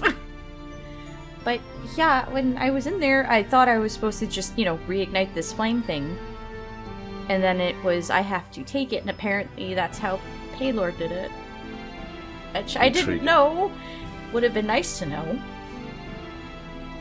But that's how he became a god. And I almost died had it not been for Sav. And he took over the darkness as well, because one can't be without the other, I guess, so.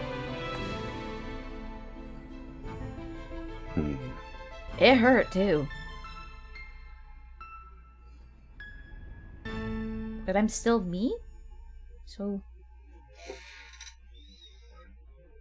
Perhaps it is your natural attunement to the light that allowed you to fully process this spark of Paylor.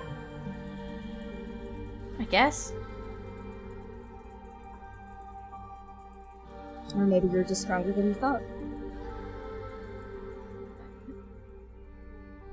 I mean, I'm still a Nephilim as far as I'm concerned, so that hasn't changed. And she's hushing that, but making sure that you guys hear, but it's not echoing out to whomever. Yeah. Arya, But- you've done this before. Is this lining up with your experience? When it happened to me, I slowly began to feel myself obtaining the power, the divinity. But So I it has- still remained myself, which is good news for Sutra.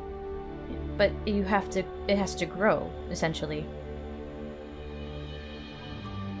It didn't happen immediately. It didn't happen all at once.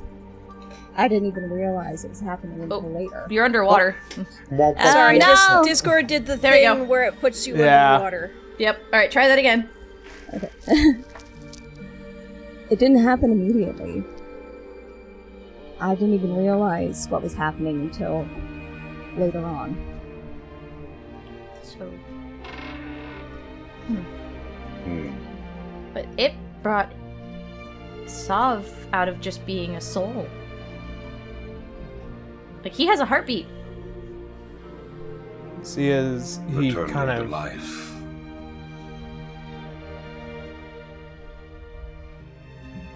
It might have something to do with that of the divine.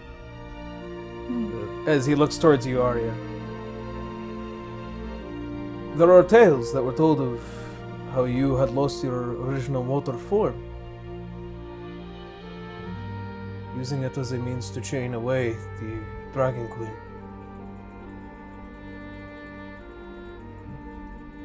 Perhaps that is what has happened to me. I am now given physical form again, thanks to that of divinity. So it seems, at least in some capacity, you have the ability to return beings to their mortal form. Very intriguing. Creating life. And then Vincent said the rest of us would have to follow suit.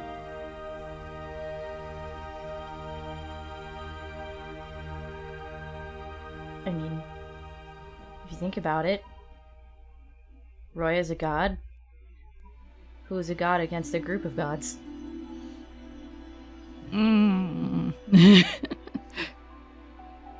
That actually may make sense. Gods are quite well known for not being harmed by normal mortal means, even magical items from across the realms. Well, However, And kind of looking at your staff, I remember the reason why those fragments were so important was so that way it could kill that which is immortal. yeah, it was supposed to be for Tasha, but we never wound up doing that, but it does have the ability. Tasha is somewhat of a deific form, or a deific being. She is the Witch Queen, but she is also Archfey. Archfey cannot be harmed by same exact means. Mm-hmm. The fragment of the Goddess of Magic is still a physical fragment. To imbue it with weapons means to imbue the power of a god into a weapon. Well, it was my staff, it was Airless's shield, or was it the I couldn't remember. the shield. Leodon's axe and Dante's what armor. was Dante's armor, but I had to use the forge back in Dante's home to do it.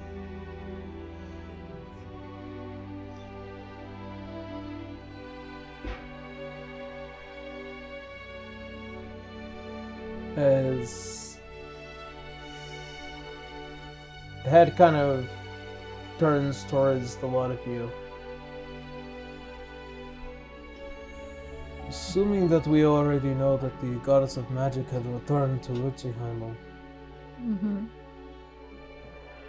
do any of you happen to know where she is now, or did she also leave along with the rest of the gods? We wound up here after being attacked by Roya. So honestly, we don't know the state of Rutziheimel other than it's, a mess. Yeah. So when we said that we kind of sort of wound up in Elysium, we had a pit stop here first before we just weren't allowed to talk about it, which I'm assuming now that also extends to you when we go to other planes. Do not mention the name of this place. I will keep it secret and safe. As you see, as Solaris also goes to approach. That's actually something that I had wished to discuss.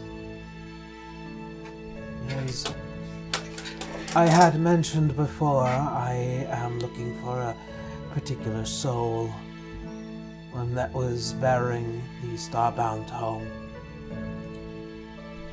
In Arcadia. Correct. As she goes and makes her way towards that center console, you see as the form again just move.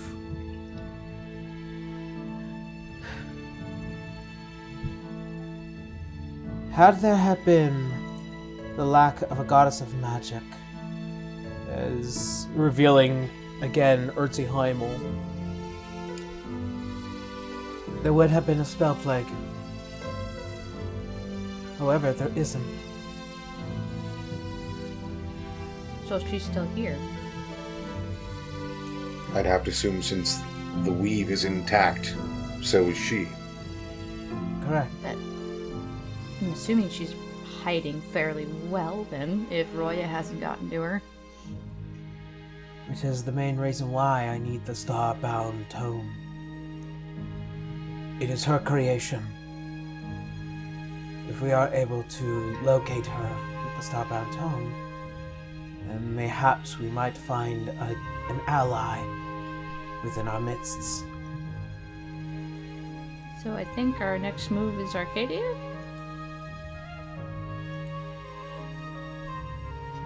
As the form shifts again, however,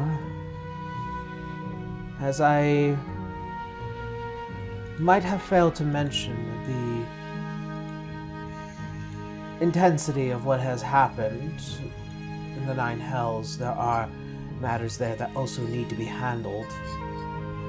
Not immediately for either witch, but I think the decision will be up to all of you of whether or not you wish to descend to the Hells, or make your way to Arcadia to find the soul of Aeor.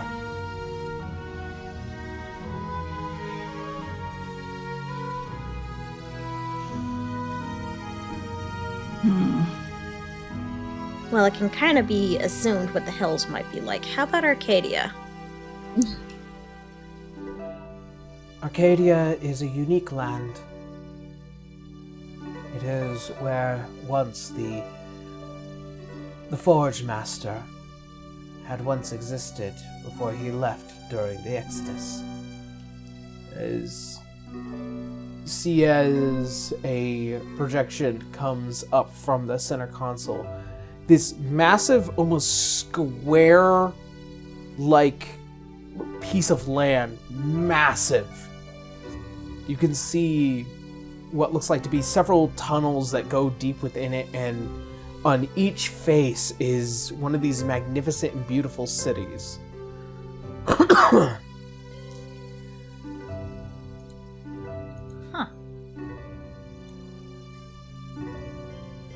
Somewhere deep within its many tunnel systems lies the soul of Aeor, or the individual carrying the starbound tome.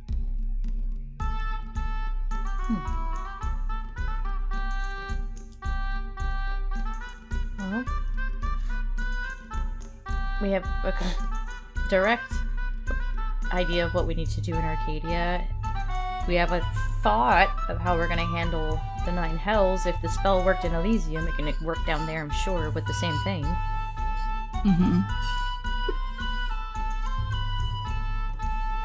The things plaguing the Celestials that we saw in that projection, it's from the Dreadnought. And it seems like that infection has reached to all of the Outer Realms. But my grandmother had this spell in her home and was able to drive it out.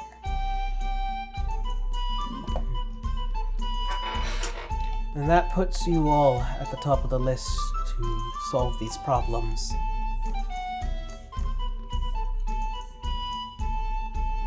I had already assumed we were.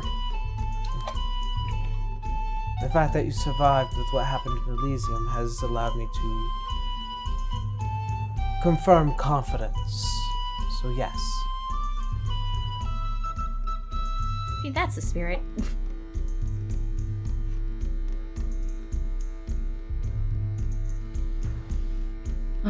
Nyx kind of reveals the bark, because I recall that they themselves said that if they gave the bark to them, they would give them a little bit more insight about something, if I remember correctly.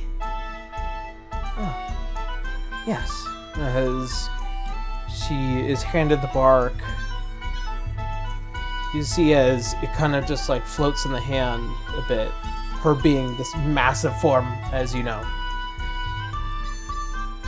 As it kind of floats a bit, you see as there is this connection between her and this as the traveling god.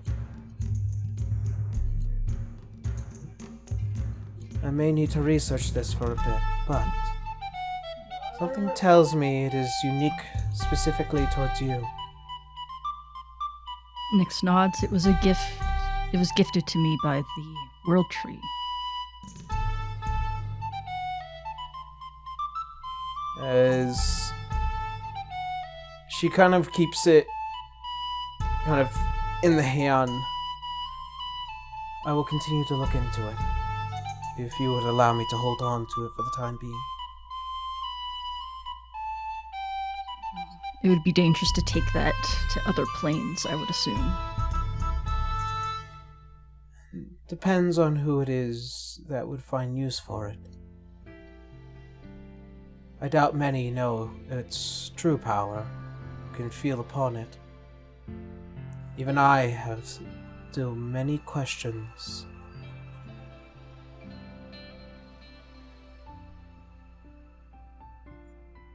Nyx nods. Okay. Okay. Yeah, you can hold on to it for research.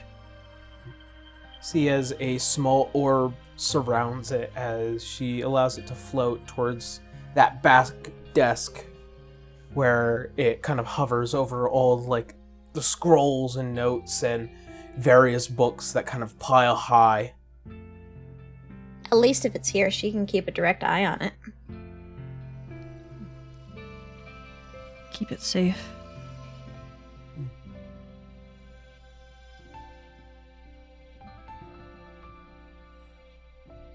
That said,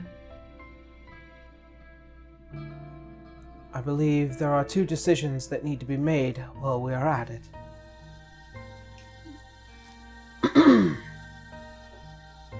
The first is understanding where all of you intend to go next. Arcadia or the Nine Hells? Dumb question, but would we be running into Orcus down there if we go? Orcus is not of the Nine Hells. He is of the Abyss. Ah. A little relief. Okay. A somewhat related question. Would we be running into my aunt down there? She is the one that guards the gate of Avernus, yes. But she'd also be at risk by this infection as well, though, which is dangerous. More than likely not. No? She is a purely divine being. She is much like her brother. She was created in the very early portions of this universe by that of the primordials. At least that is to my understanding.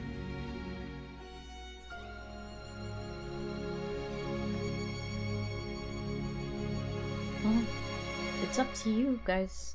I don't really have an opinion either way. I mean, Nine Hells need to be healed just as Elysium was, but we also need that tome.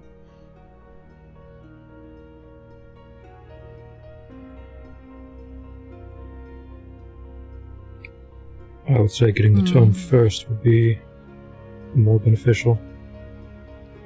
give time for research while we try to handle the hells. Mm-hmm.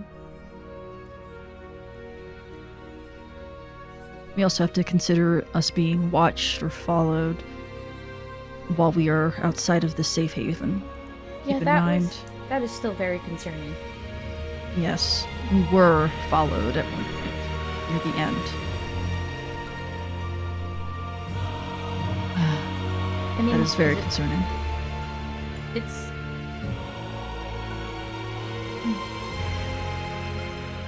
It took a while for them to find us if they only found us just as we were leaving. Either that, or it took them a while to get there.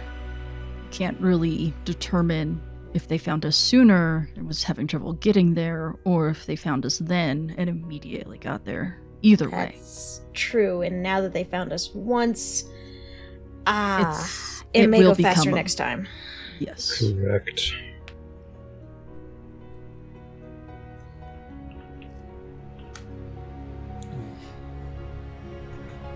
Any hypotheses? I mean, I don't think we were scryed on. I hope not.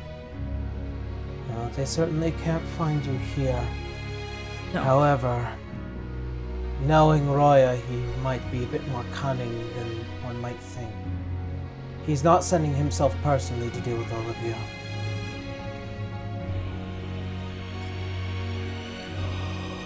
You think that he sent... He's Those trying to two? torture Canis.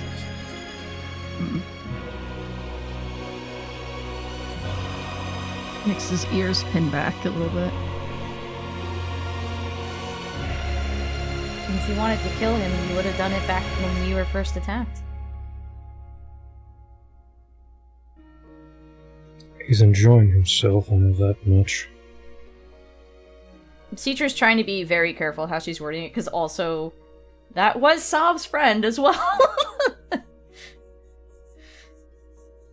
You see, Sav has a bit more of a conflicted face about it. Yeah.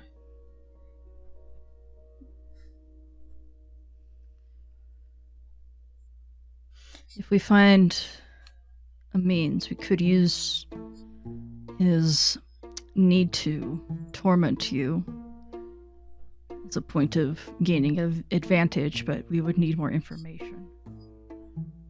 But Are you suggesting using Canis as bait? not at the moment, no, but that is definitely an option if we need it. Well, We might assume that something like this is going to happen again. yeah. Nyx nods.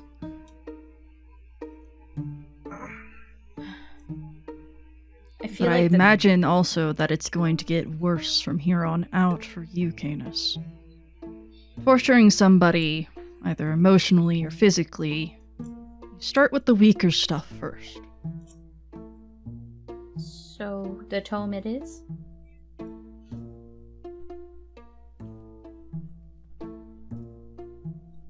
If we are mentally and physically prepared for such a thing, I suggest yes. At our earliest convenience, yes. However, we did just have a fight with a Celestial, and then not exactly a rest period since then now, have we? Oh yeah, no, No. I'm pretty much out of spells at this point. Yeah, and that would be very nice.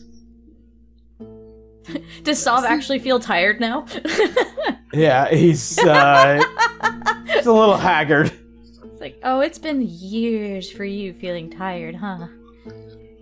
I haven't slept in 5,000 years, no. It is a very unfamiliar feeling. Because even when you were tired with me, that was still me, not necessarily you.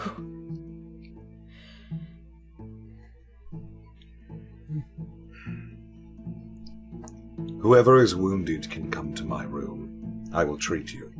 Citra's still sitting at like less than half of her hit points.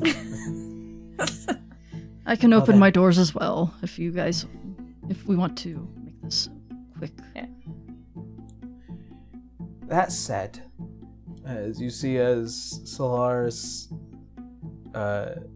as she goes and waves the hand almost as if to signal a message. We'll leave this until tomorrow then. Mm-hmm. However, I believe the other matter that might still be pressing is one that I would prefer that is resolved as soon as you make your way back here. Which is? I would prefer that all of you have a name. I forgot all about that. Both player and teacher say this. It is necessary for my records. We'll come up with a Proceeds name. back to the chat to try to find the best one that we had there. Yeah, just scrolling back up. Search name. I think we had like a half a dozen that we had in there. Yeah. Rest on it. Yeah, we will come back to you with a name.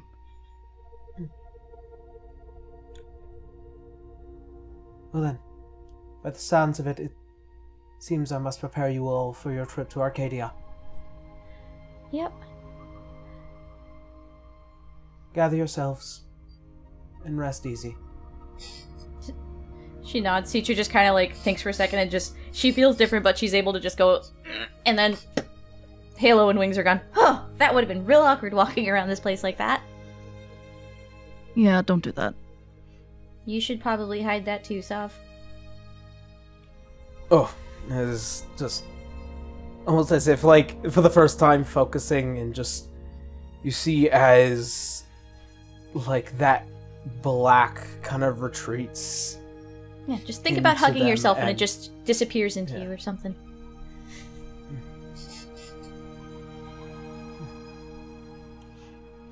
This is new.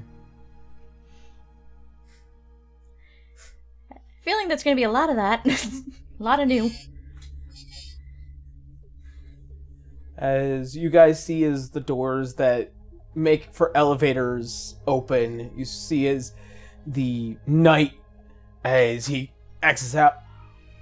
Oh, look at all you guys, you're alive! Nice! Right. Well then, Shangri-La, Sav, Shangri-La. ah, nice to meet yourself. And a pleasure to meet you. And just like, they grip each other's hands and a little bit of flexing. I like him. He's got a firm grip. And it's just like, all right, all of you, come on, shuffle in. Oh, geez, we're gonna be even more tightly squeezed in here. Oh, geez. I'm sure the elevator's big enough. As all of you begin to shuffle in, you see a Stellaris. Salazar, a moment, if I can have with you privately. Very well. And I will return to him, to all of you very soon, I promise. As all of you shuffle in, it's like, alright, going down, and pulls the lever as the doors close and all of you descend downward.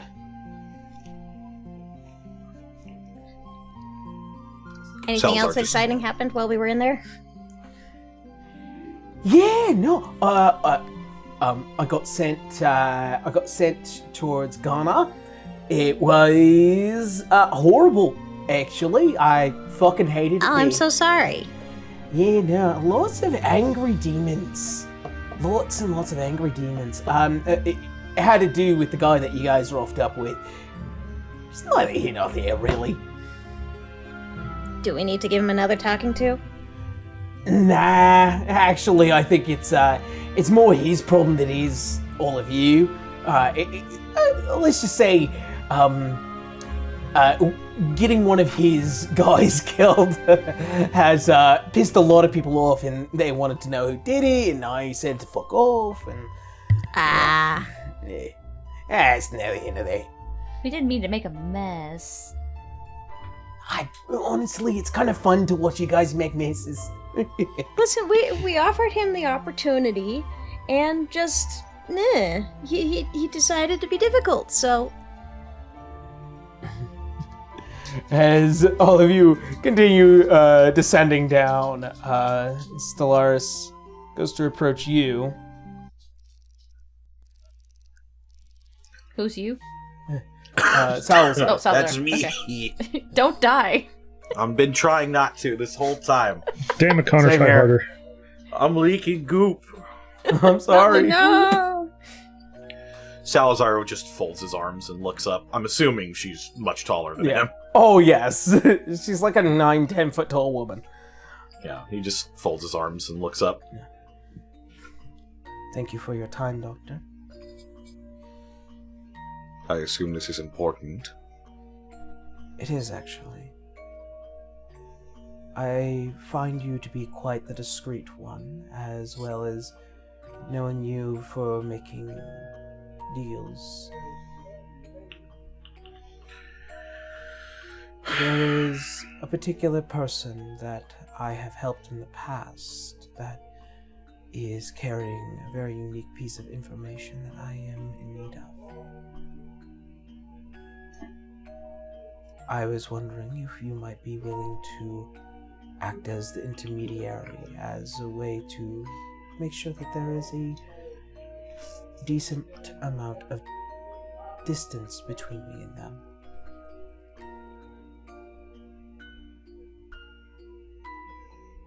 And who is this person? A dark elf is looking down towards the city of Centauri.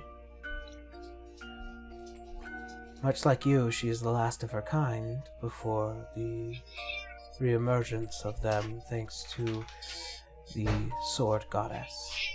How are they?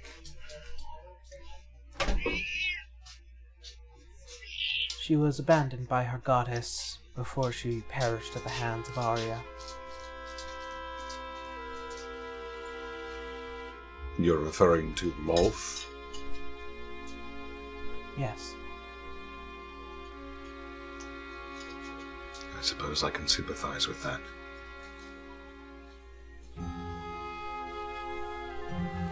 There is a place. It is what one would refer in very few realms as a speakeasy. She's a songstress there.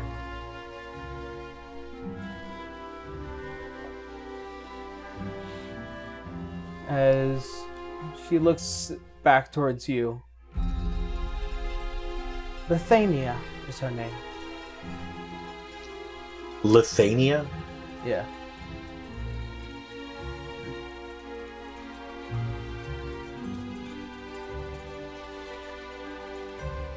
And as one can imagine, thus dark elves. But she is exceptionally unique. It took many a year to heal her.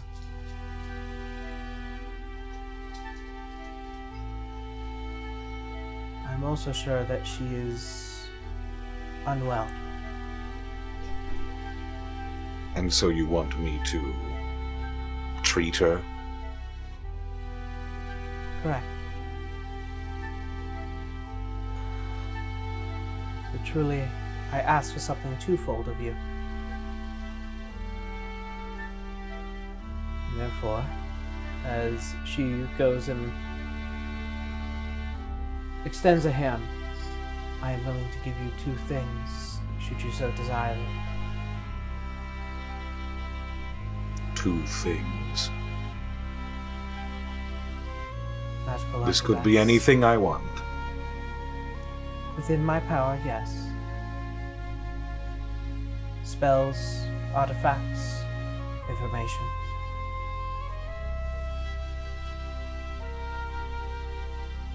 Very well.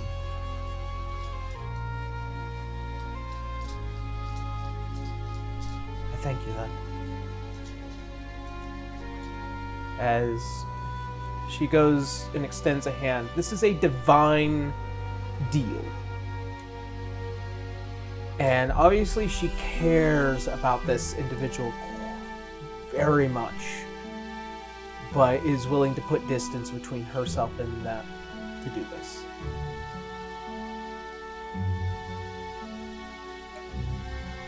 He'll reach out his skeletal hand. And as you shake, you feel the connection, a divine contract to be fulfilled based off of what you want from her if you help Bithynia. Is there a time limit to this? Complete it at your leisure. But My the leisure. sooner... The I sooner don't the have better. much leisure time these days, but I will see to it. Thank you. Nonetheless. As you see, as another pair of doors open on the other side, where adjacent to, the one that your friends left. As the doors open,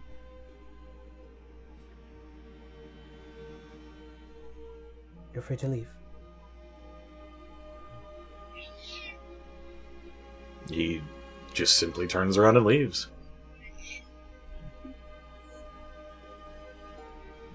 As you descend down, you return to your party. Citra explaining to Soph, you're gonna have to eat and drink water again, and yay. There's so many things that I was not expecting to do right now. Well, you're gonna learn it here at least. Oh no! As, I have to poop again. oh shit, quite literally. As you all are kind of like waiting in the giant hub area as he's kind of like eyeballing the grung like every so often. Just like, it's okay. Okay. I have No, not they're actually seen- pretty decent, so. As you say that, one of the fucking eyes close slowly and then the other one closes slowly. Blink. The individual blink. Yep. Yeah. Yep. Gotta keep one eye open. Always watching. Yeah. So now at this point she's explaining like, so yes, the whole Roya thing happened, and then we wound up here because of Tasha. We couldn't exactly tell you we wound up in Elysium, or here first, so we told you we just kind of wound up in Elysium, which is half truth. This place is fantastic, honestly. Oh, it's beautiful. You can see why we were sworn to secrecy about it. It's just like watching as like demons and celestials contacting each other is like, that is really fucking weird. Hey, Yes, I it represent that. It's really weird to watch as it happens in front of me.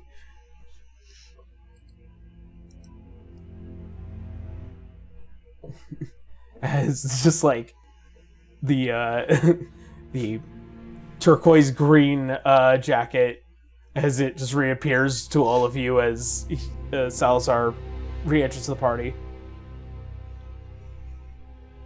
Welcome back. Everything okay? Yes.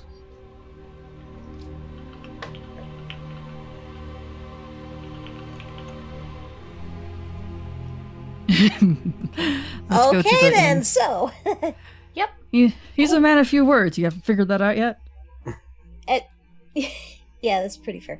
Citra, do we want to go meet with your dwarven friends? I've got a plate of We do have the orichalcum to give them. orichalcum sitting in my pocket here. So Above game right now. I'm assuming that they're on the way back to the inn. Yes, the last night in. But you can go and see Duga, Igor, and Greta if you want to at first. Yeah. Yep. Yeah. All right. Yeah.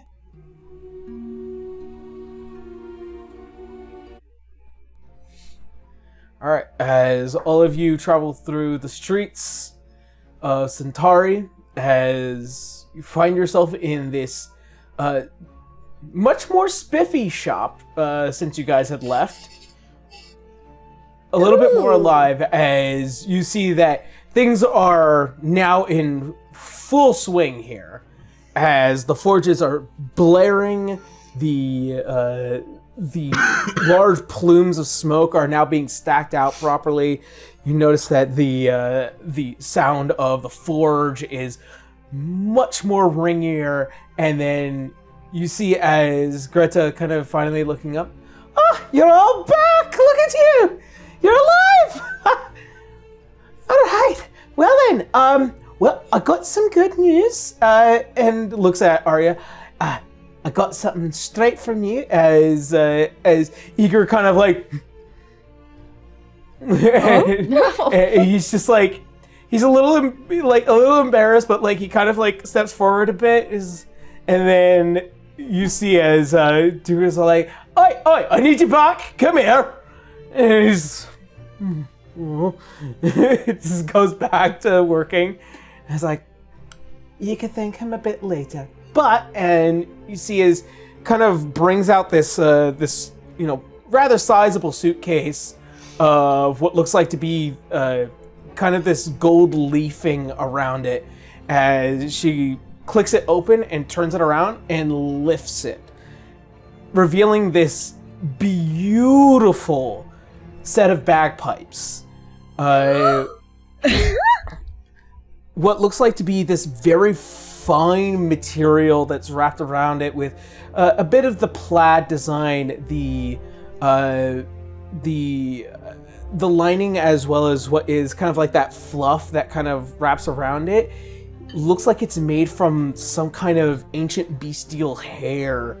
The wood is this near almost glowing red mahogany, probably something straight out of the Nine Hells, but the actual fabric is golden, almost as if made from the fleece of this what one might concern to be a celestial being known as a Kirin. It looks like you don't need my flute anymore. Yeah. Eager has dubbed it the Galahar. That is a pretty set of pipes. Goodness. Yep. I love it so much. Like single tier. I haven't finished the final bit for it, but it is to attune to a bard. It is a +3 magic item for bards. So basically, +3 to your spell attacks, +3 to spell DC, and that's just the start, really. There are some cool things that involves your inspirations, and also it's it's got a couple of cool feats that I will be detailing a little bit later. But yeah, this we'll go over that when it's time to add it into the yeah. Yeah. So you're just like, so safe to assume I can have my flute back. Arya, just reaches for the flute and carefully and gently gives it back to Citra. Yay. Thank you so much for letting me borrow this. No, you used that masterfully. Well, I have a bit of experience. Just a little, right? Sarcasm. As you go and you pick it up, there is just this connection. This is an artifact made for a god.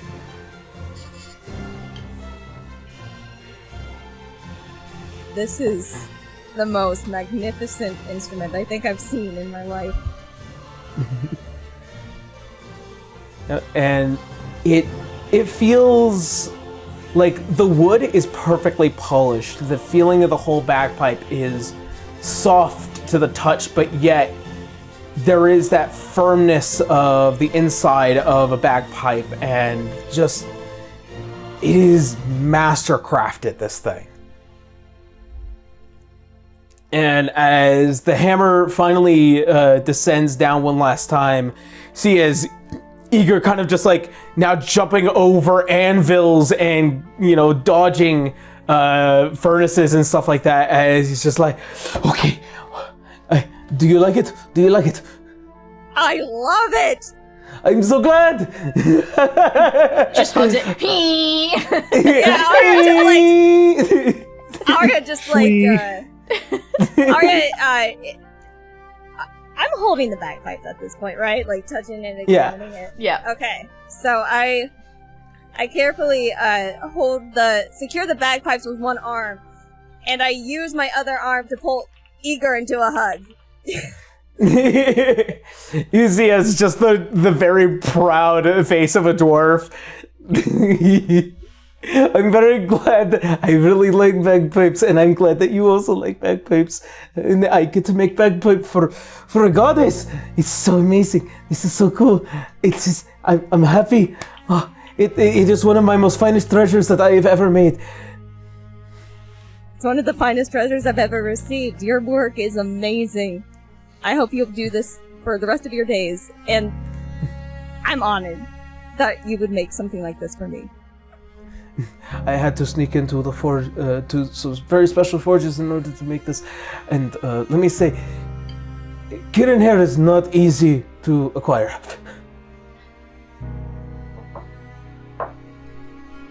It is outstanding. It is magnificent. Your work, I've never seen better. Thank you for all the work that you put into this. Thank you for all the effort. I really appreciate it. You see, as he kind of just like lowers his head and like just giving you praise, and you also notice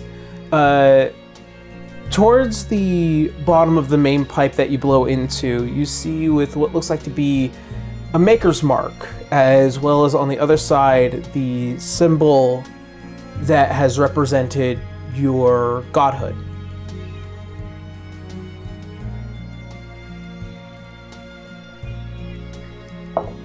And you see as Duger, as he goes to approach, yes, very fine work. My brother is probably one of the best craftsmen when it comes to these very particular things. But, and kind of looking towards you, Canis. Do, find anything for me? Down here. And Winry will come across and she's digging around in her bag, just like, can I get someone to help hold this open? It's pretty big. She just helps you out. Yeah, it's just like slides out. The big old plate. Yeah, as it goes, it's onto the counter, and you could see as Duger's like, there we go, and just pulls out with what looks like to be a smaller hammer, just super, super tiny, as he goes, ping, ping, ping, ping, ping, ping. Yeah, that'll do. And he kind of just... Okay, good, because we're not getting any more. This massive dwarven arm just kind of pulls it and grabs it with the other arm. Gonna get the pickaxe real quick. I'll hand it to him. Yeah. And then, like, just give me a minute. And turns around and just throws it on the anvil and then begins to kind of break pieces of it off before finally collecting some of it and then throwing it into a forge and then taking a huge chunk of the pickaxe off, and then you begin to see what is this very quick and effective means of enhancing this pickaxe, as it is, let's see, believe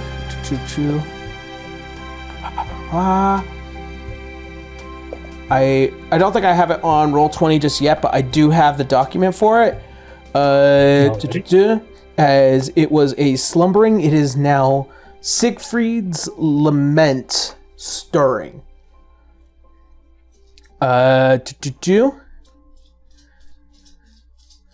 see. So, as this item is now stirring, it gains Siegfried's Flourish. On a hit, this weapon deals an extra 1d6 radiant damage. Yo.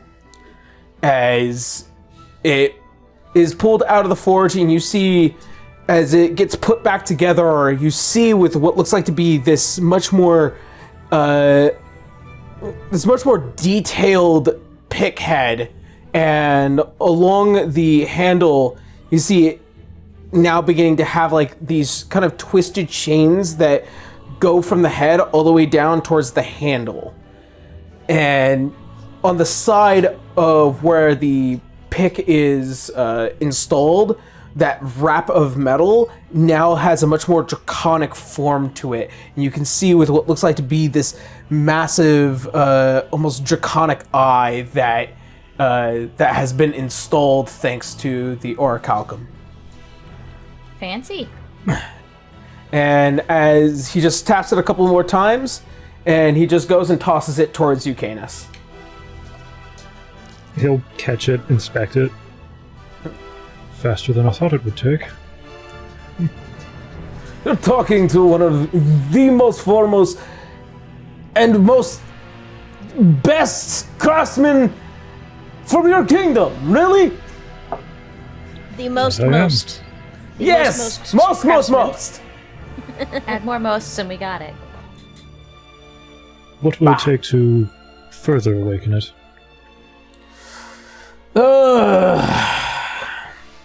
Let's see. I think the next thing I wanted to probably say is start activating its more magical properties. Let's say mithril.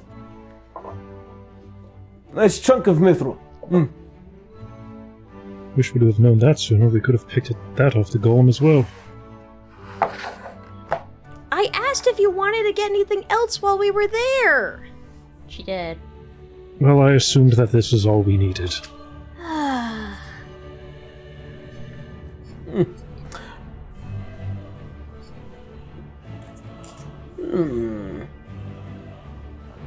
I'm sure we can pick up some. Well, it is what it is. Enjoy the hunk of orichalcum, I suppose. Oh, I have plenty of plans for this. Alright, well, that all said, get the fuck out of here. And you see it's Greta, like, Greta turns. They're here because they are our friends and also customers, so don't be rude. Alright, well, if there's anything else that any of you might need at the moment, let us know. Absolutely. Arya's just seen squeezing this bag down the road. Just the sound of a humming bagpipe the entire way. Yes. Just like testing the tune and making sure that everything's all right. Look, Arya needed this. She's had a rough time. Nyx just like somehow makes a thing of like moss and just sticks them in their ears.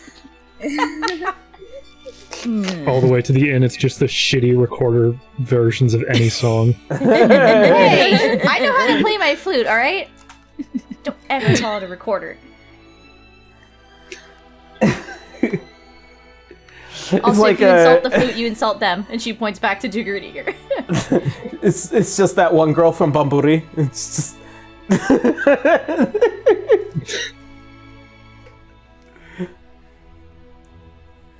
Back to the inn.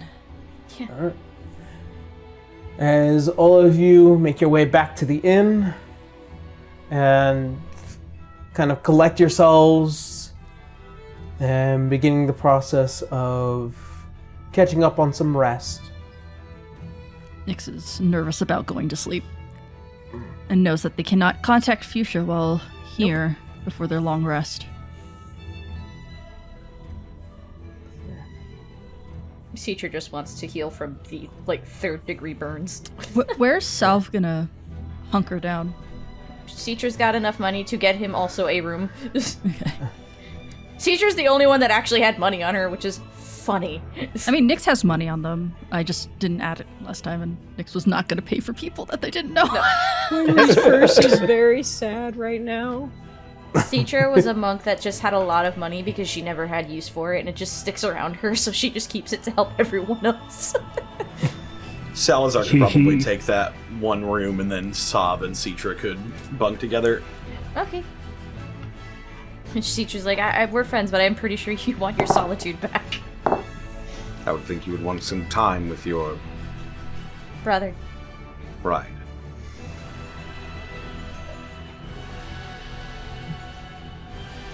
Well, I'm not one to argue.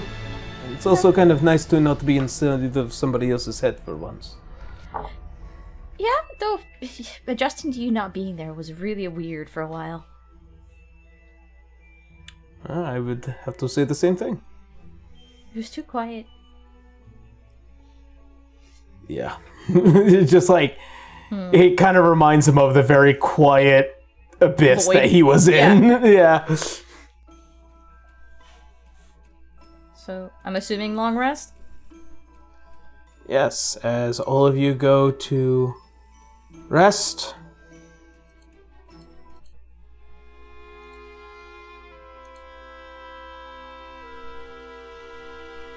As the night goes to claim, and you will find yourself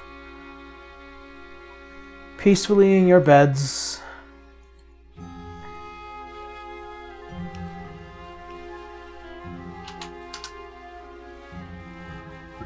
Nyx. Uh-oh. As you find yourself falling through the roots of the world tree as your mind harkens back to the adamantine bastion. You find yourself in this state of dream within that throne room this time. There you see as the cloaked figure just kind of leaning, and then the eyes opening as they glow through the shade of the hood. Internally, Come Nyx is back like, again.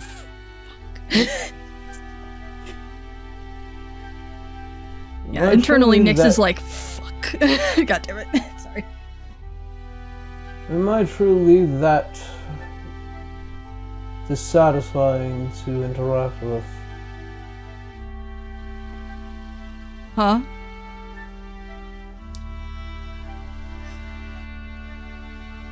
I get the feeling that you do not wish to be here. I wasn't sure if that dream was real or not. But now I know it is, and now I know I will have to keep certain secrets.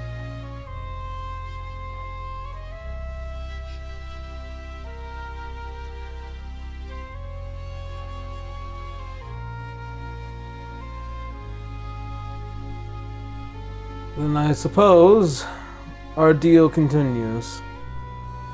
Yes. As he rises off the chair, I've been questioning as to what it is that connects us. Same. And yet I feel like that there might be an answer. Oh. Did you figure something out?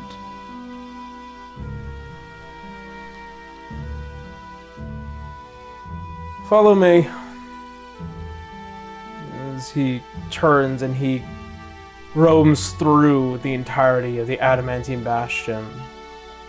Through the empty halls, there are no Praetorian guards here. There is just him. Yeah, Nyx is looking around trying to recognize this place, but they've never been here before, so. The details are very shaky for you. And after a while, you manage to make your way out into one of these massive gardens. And you see kind of just amongst many of the trees here, there is a pure white one with these almost silver-like leaves that have grown here and have been here since the beginning.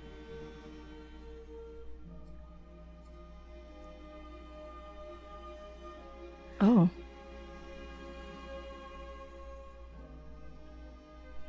When I first created Lumeria, I found this tree. I thought it a divine message of the gods, and so I built my castle around it.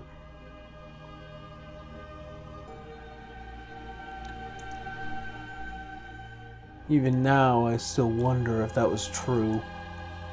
Amongst the many other lies the gods had told me.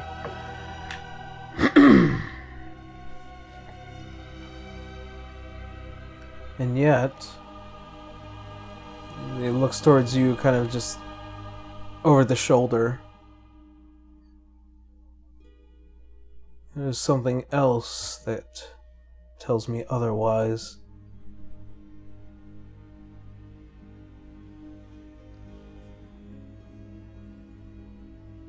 So, this whole dream thing isn't your doing?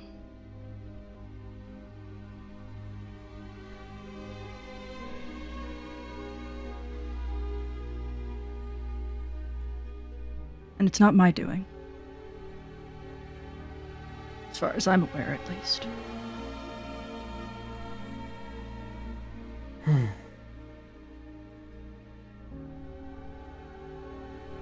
The breath of the planet. I wonder if that is what brings us together. I, its king. You, its guardian.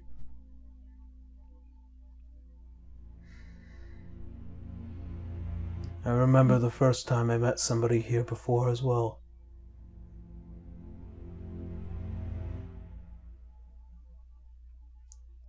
But you are not them. You met a different guardian of the world trees? Yes.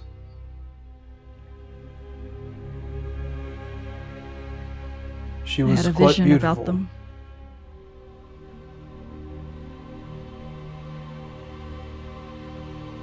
As you say that, what do they look like? Let's see. It was... And Nyx kind of closes their eyes, because it has been a while. It was a vision that one of the trees bestowed onto me when they asked me to be their guardian. Me as Ray, because we never wrote notes in that campaign. Yeah.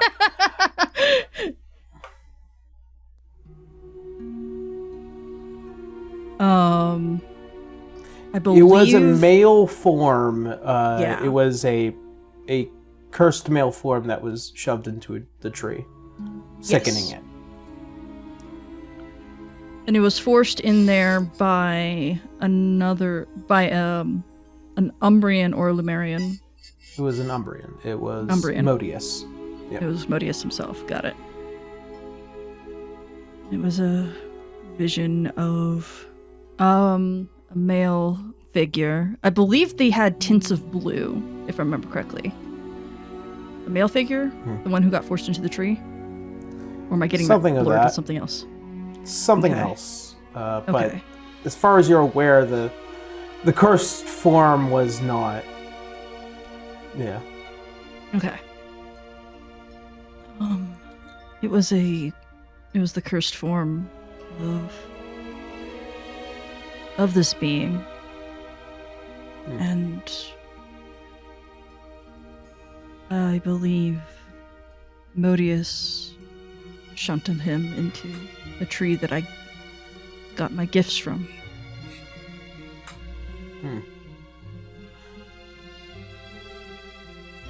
The one that I had met here before is much different. It came from the realm of the Fae.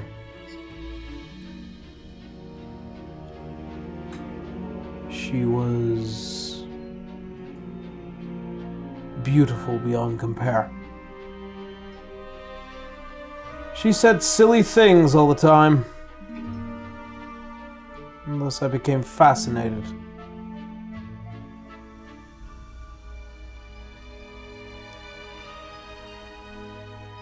And I Did they have a suppose name?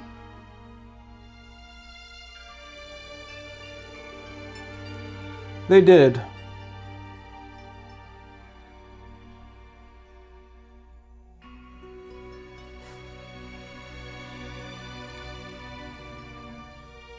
She was my queen.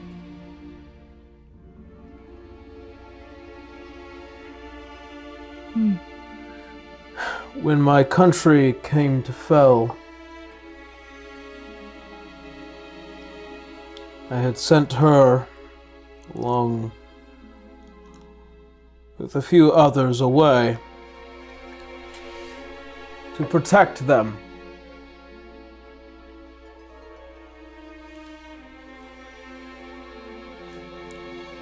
I had returned to the Fey realm in an attempt to find her.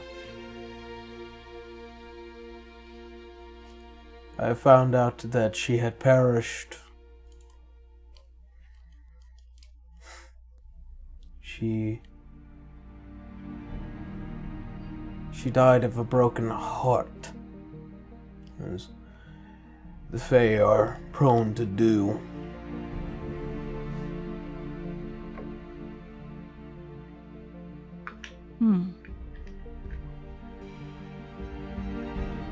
Do I have any knowledge or information about any type of myth or legend that have to do with that?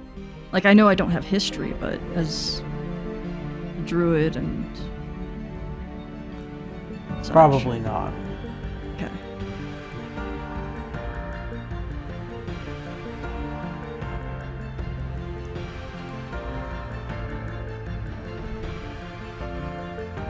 I apologize for your loss.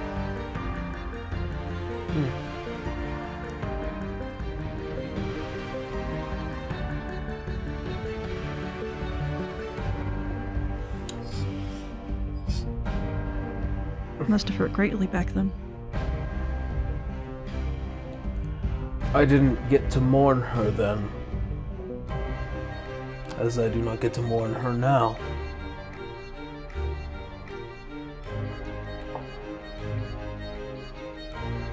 There are many decisions that were made without me. There are many things that I did not get to do. I did not get to save my people. I did not get to save my love. I did not get to save this star.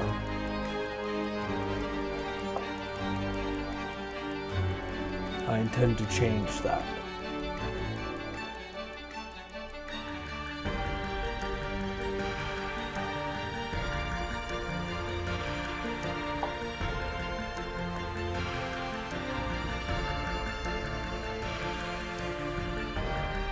Can't really ask you much about your plans due to our agreement.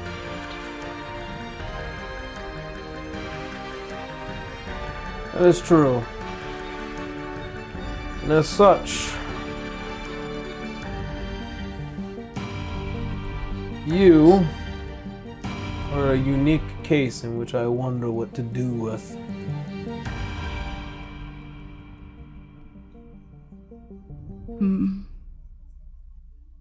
Hopefully we could still talk, though. I hope that I don't bore you. You've remained interesting thus far.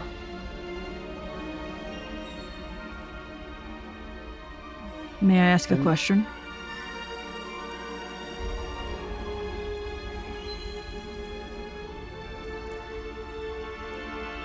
I appreciate you asking for permission. There are very few that do so.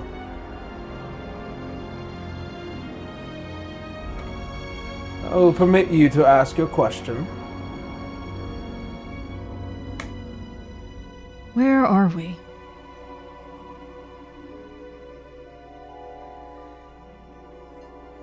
In your dream or memory or space? You are within Lemuria. As you see, as he kind of expands his arms out, you see as the sleeves kind of pull back a bit, you notice the hand that has these deep etchings that is familiar to that of the Dreadnought, along with what looks like to almost be that massive eye of the Dreadnought as well. Or, I guess, crater that kind of looks like an eye. I have turned this place into my domain.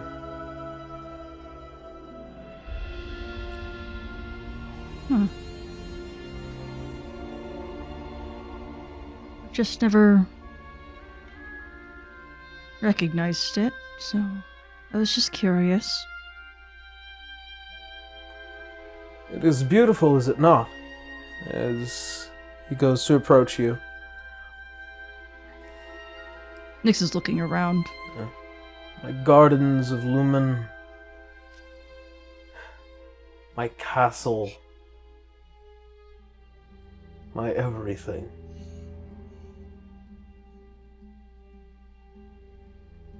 Created by my hand thousands of years ago, and yet still feels fresh underneath my feet. Almost as if I saw the very bricks that lay into the stone were still by my hand.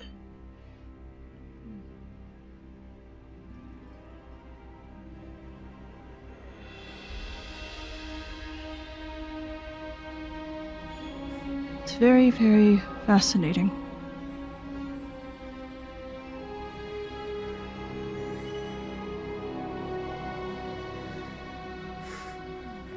As he goes and approaches. Now Nyx notices that he's approaching. He's like, oh, As he looks down at you with those glowing red eyes. Is that all my kingdom is to you? Fascinating. It's a higher compliment than it may sound.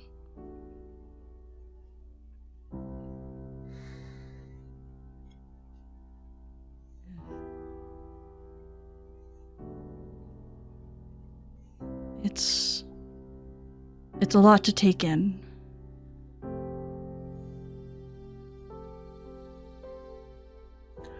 There is still much of this castle you have yet to see. Nyx nods. I would imagine so. Well,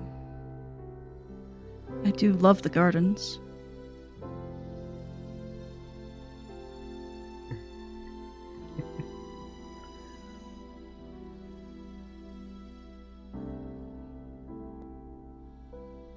same foolish things always said. Nyx's ears pin back a little bit. See as the hood covers the face as he goes and walks back towards the throne room. Nyx follows.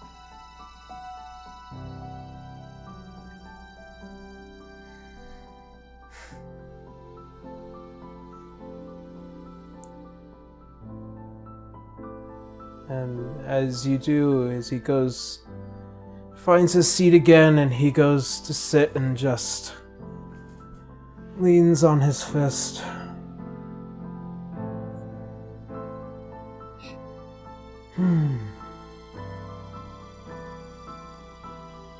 Nyx kind of tilts their head and then just sits crossfoot on the ground.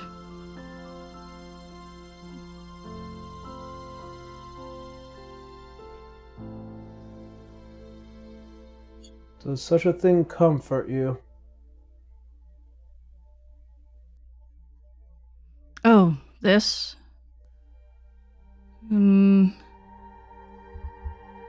I've lived with many... What's the word?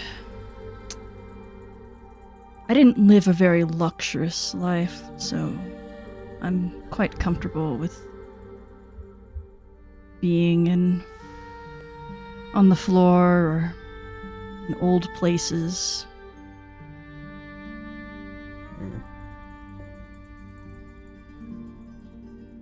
Of course, being closer to the earth doesn't bother me either.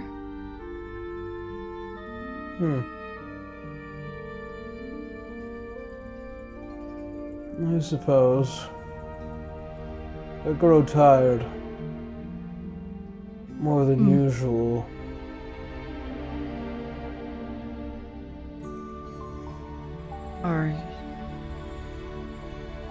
Are you feeling well?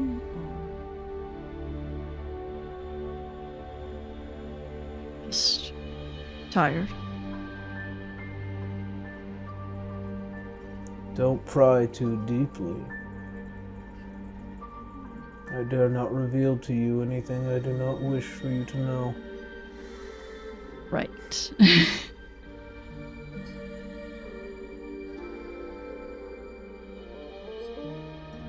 Tell me one of your stories. I wish to hear how you travel.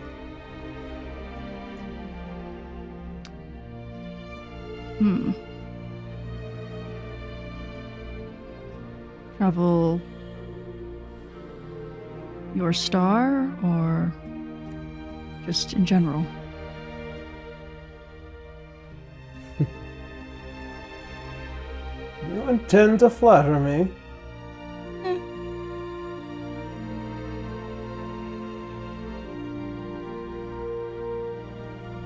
Nick's kind of just does a half shrug and like, meh. He acknowledges you saying his star.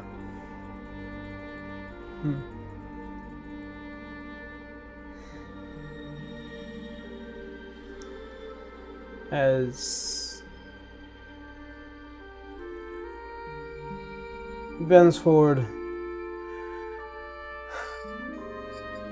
I would like to hear whatever story you intend to tell me. Okay.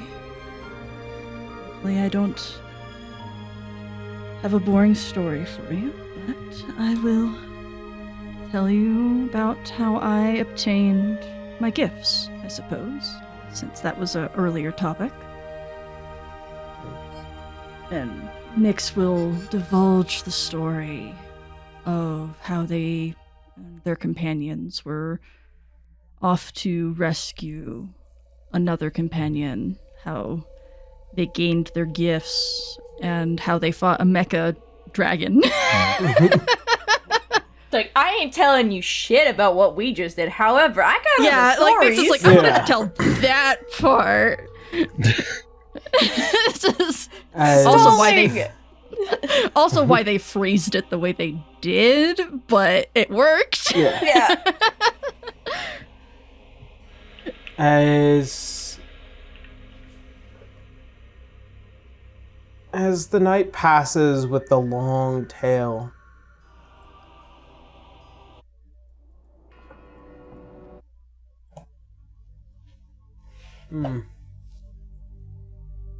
you have remained quite entertaining. Mayhaps when you return, I can tell you one of my tales proper. I'll be very interested in that.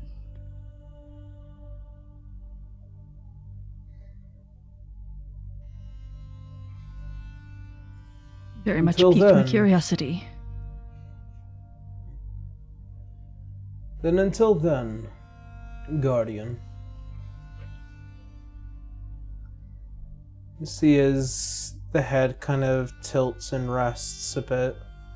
You can tell this god is sleeping now. there is this absence of violence. There is this absence of visceral. And as you go and shut your eyes and feel your body as it has fully rested, as you fall back through the roots of the world tree, you find yourself awakening within the cities of Centauri.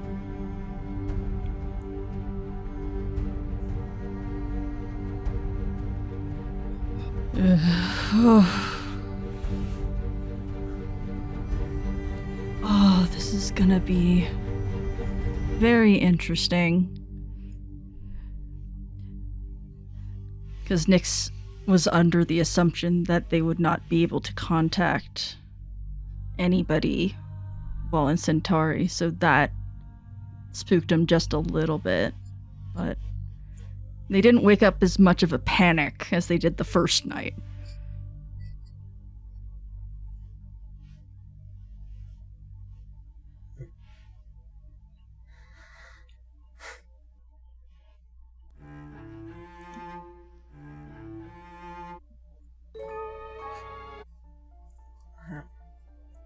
As all of you slowly find yourselves shuffling awake and reconvening at the main area of the last night's inn, you can discuss among yourselves what you'll be doing through the day.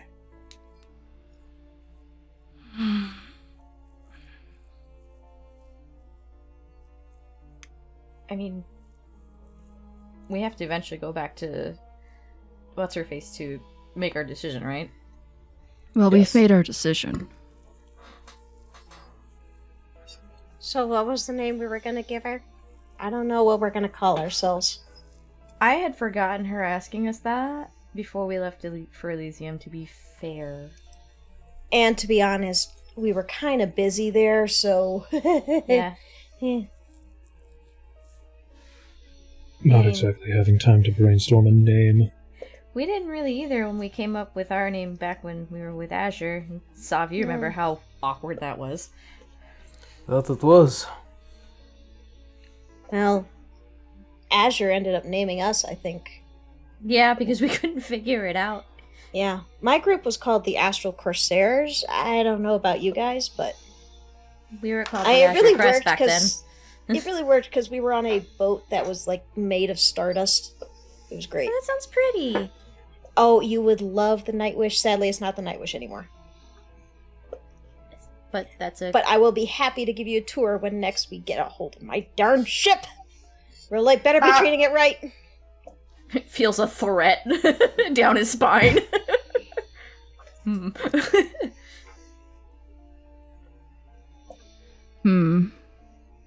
Well, I mean, we can explore, though I would suggest we stay away from that area where those demons were. They're probably still pretty upset. But, I mean, my group we were given a name without really... It was gifted onto us, shunted onto us, and it just stuck, and despite us not actually agreeing with it, we were called the Heroes of Vale. Oh. It's not like being called heroes. Ah. Well, there's the rub. Okay. Who gave you the name? Yeah, I don't know who started it. It just passed around. Wasn't Player it not talk. Icelia? Player talk, I believe it was Icelia. Yeah. Doesn't remember, but also doesn't want to throw her under the bus. Well, we are essentially having to, in a sense, plane jump and fix them and hopefully bring them all together for a just cause, for the thing in the sky. Right. Do we want to call ourselves plane walkers?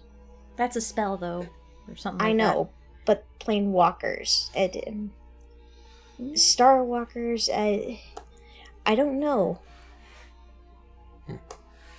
None of us are really good at this.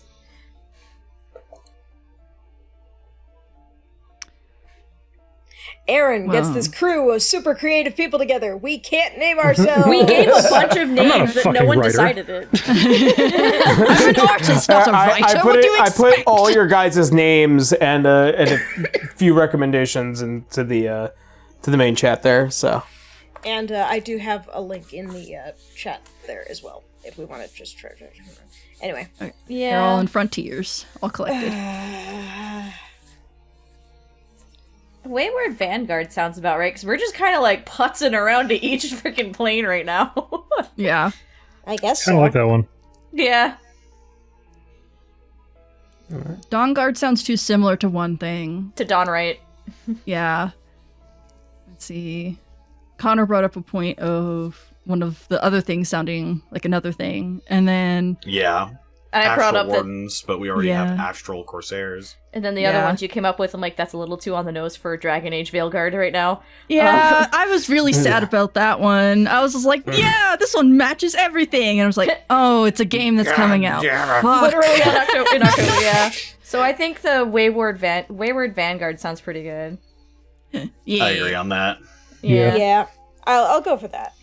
In character, Salazar does not care at all. Yeah, no, Citra's just like, He's I just guess. sitting there with his tea, just like meh. As long as we don't have heroes in the name, and as long as we don't have like any like Azure or Alois nonsense in the God. name, Nyx doesn't If- care. I imagine Salazar has heard Azure. So like, we gotta name this group. Like, what is with you in naming groups of people? Let them just be. No. But Salazar's lucky that it's at least a decent name, despite him not caring, because Canis didn't care and he ended up with Dynamic Entry Incorporated. Citra found out about that and she laughed her butt off. every time Caitlyn would just shove Canis's face. Just Also, WV is a great way of making a logo. So It is. yeah. Mhm. All right, as you guys finally sit down and come up with a solid name, and you collect yourselves, finish having your meals, and make your way back to the massive center tower of Centauri. Again, you find yourselves with the usual visage of a Shangri-La, as well as that grung woman who is just sitting there and kind of having the morning coffee, and then just turns towards all of you. Hey, good morning. How y'all doing? Oh, so much better. I That's think I might have great. slipped on something. I got a sore spot in my back. We got some horse gel if you might want to use that. However, you're not really a horse now, are you? No. It works all the same. No. I'm not sure it could get through my scales anyway. You got scales? Yeah, it would be very indecent for me to show you, but I do. Well. you can see some of them right there, like On her face. facing around the cheek. And she does this. She does that cute little fingers on her cheeks pose. She's like, What? Oh, yeah, I guess so, yeah. Yeah. All right, well, the lady should be available to see you in just a minute here. Sheila, and you see as the grung head turns. Sov, don't stare, it's rude. Just- and Sav just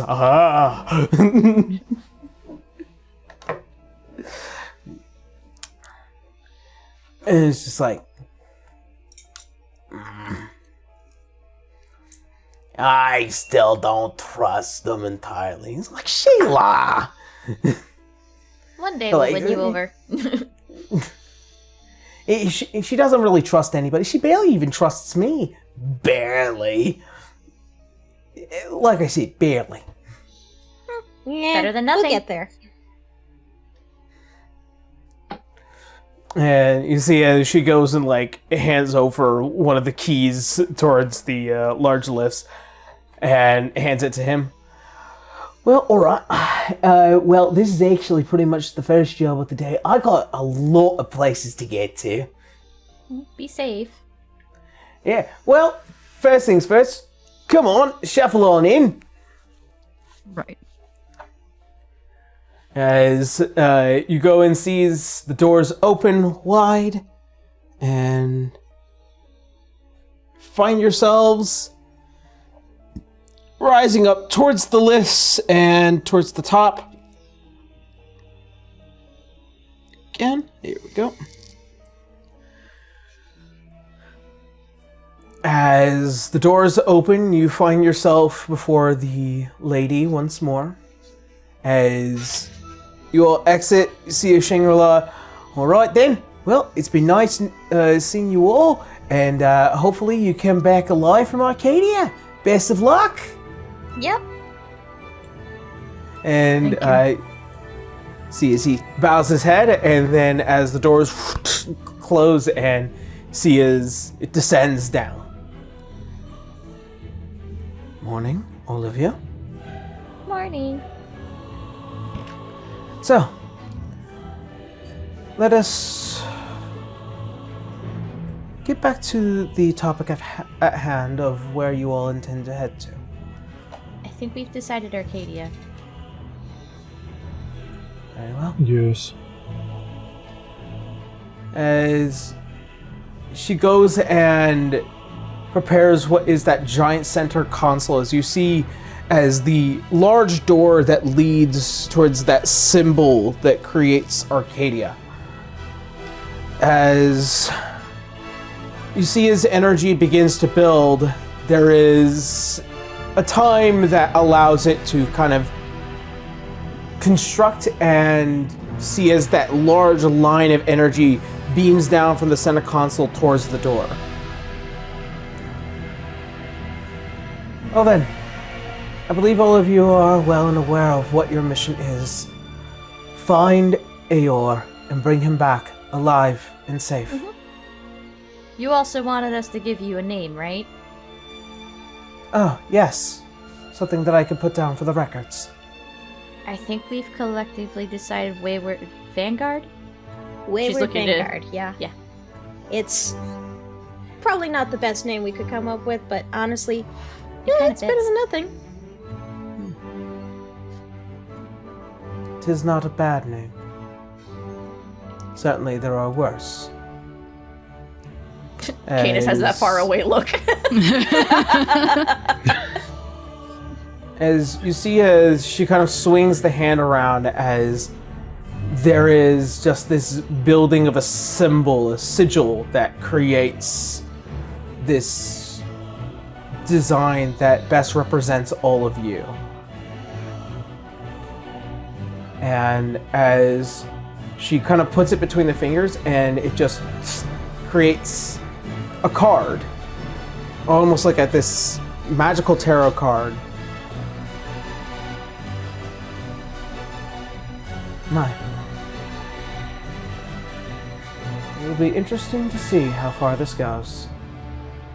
Before she returns back towards the center console and places it down, and it begins to act as record for the goddess of travelers and wayward souls. As the energy begins to finish building up, you see as the doors split and then slide open as the mass of swirling energy that brings you to Arcadia is prepared. Best Time of to go luck, again. Wayward Vanguard. Thank you. Thank you. Onward to Arcadia. We step through and immediately drop. As all of you find yourself going through the gate, you feel yourselves lifted off and pulled and thrown through this gate, and you are finding yourselves flying through the ether as the lights and the colors that are familiar to that of planar travel as you finally reach and see as your vision opens wide towards this massive flat land as all of you descend down and just hit the ground with the lightest amount of force. And this time, the portal isn't behind you, but on top of you, as you all drop down, and as the doors shut and close, you see as it disperses overhead. Okay. As you find yourself within Arcadia.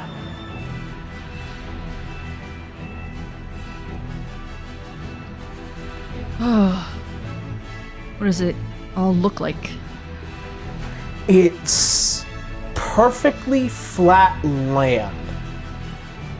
And from here you could also see with what looks like to be these large pieces of burrowed areas and these long tracks of steel that head back to what looks like to be this huge center city with what looks like to be these large kind of bluish silver rails, as well as these transport carts that just go everywhere. I suppose that city is a good starting point then. Yeah, probably. It is a fantastical place here.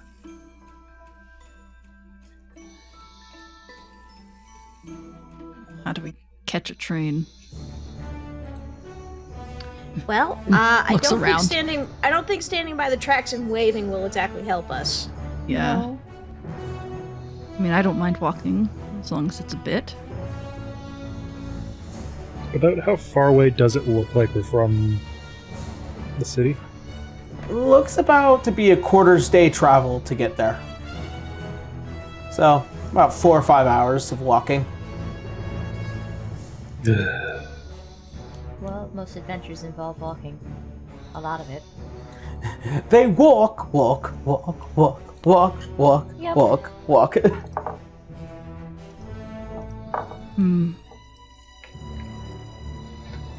I mean, I could see about turning us all into creatures and having us have a fly or run speed, but I also have a fly spell that I could just put onto everyone. I could also just teleport us. You know, that may work best. Yeah. Wait, don't you need a place of reference to do a teleport? I can see the city, can't I? Yes. Yeah, but I figured you would need a specific place within the... Okay. he's a wizard. He That's says, like, fuck don't you that. Don't need a point of He's a reference, wizard. he'll just gesture. I can see it! What do you see with your Slow big turn shiny towards eyes? the place I'm teleporting to. Yeah. If you don't mind, mean, Salazar. I mean, if it saves us 4 hours of travel, that's 4 more hours we can use to try to find this person. Well, And 4 more hours from not being hunted by my daughter. Yeah. True. What was that about? You still didn't talk about it. I'm as in the dark as the rest of you. Well, there's a bunch of options, but I think trying to catastrophize and think about all the bad things that are happening right now is not going to help you right now. That I do agree upon. Alright, Nothing. everyone gather around the Salazar. I will cast teleport. Whoop! Alright. As you go to cast teleport, Uh-oh. Oh no. Oh no. Uh-oh. Oh I see no. that grin. I see that grin. Stupid extraplanar bullshit. Speaking no. of trains, Just get run over by Oh train. no. I like trains. I Electrons. like trains. Oh, excuse me Just- as I pull up this table real quick. It's just an image you died. no. Or is it the Well, other one, there's- like a wasted? There's no trees nearby, so I couldn't teleport us via plants, so... Flat plains. I just imagine, this like, is- one of the cards from, Magic the Gathering. Aaron, What, train? No, are we dealing the with wild plains. magic? He's looking So there up are something. trains! I have no idea what he's looking up. I'm a little nervous. Well, technically there is a table for teleport specifically. Oh. I think Yeah. there's like a 15% chance this doesn't work, but I'm like looking right at it. I'm literally looking at Sick. it with my eyeballs. It's right there. Yeah. You Math just is teleport math. us a mile and a half into the sky because you're looking up at one of the skyscrapers. I get distracted. Huh? What was that? I And think that's where us having fly spell and other magic. If- fly spell and a few of us actually have wings. If there's a circle I'm teleporting to, there's a 0% chance of failure. But if there's You don't know about a circle there. this is probably at most like 25% chance of failure at most. But it's also, we could be just, like, teleporting straight into a barrier. Who knows? I don't think. I mean, Okay. the other planes are under attack. Yeah, sure. yeah. Everybody I teleports guess just they're- fine, and then Wenry's boot is stuck inside a concrete pylon. Oh, DM's right? Sick. Yes. Okay. Oh, okay. Please no. excuse me as I pull up this this very particular thing. Oh, no. Do Everybody hold on to your butts. Salazar, make me a wisdom saving throw. Wisdom saving throw. Is this a magical effect? Yes. I have advantage. Yes, you do. 17. Thank you, UMT. 17. Because your spell DC is 20. As you go to cast teleport, you feel the magic go wild all of a sudden, and you are polymorphed into a sheep until the end of the spell's duration. Ha! He just looks down and just goes, aww. Oh no! So Immediately starts petting. I'm polymorphed into a sheep until the end of teleport's duration? Until Or polymorph's the duration. to the end of the duration of polymorph. For the next hour, you are a sheep, Okay. along with sheep stats. Oh no. Oh. I can only imagine it being a sheep with the most pissed off look on its face and the little snake resting eyes. bitch. He Face. looks very unpleased. Listen, okay. Can he understand us at least? Let me look up Yeah, my can He can you- understand I Nyx. don't think so. He can only He's just understand a Nyx. Yeah, Oh, right, Nyx can speak with animals. because yeah. Okay. Let me look up polymorph. Can you real tell quick. him I Suppose can we're turn him walking. back if he wants to? We may have to carry him. I have poly. As the crack of magic bursts out, you begin to see coming out of one of the tunnels is this small goblinoid looking creature. It's like, who did that? Who did that?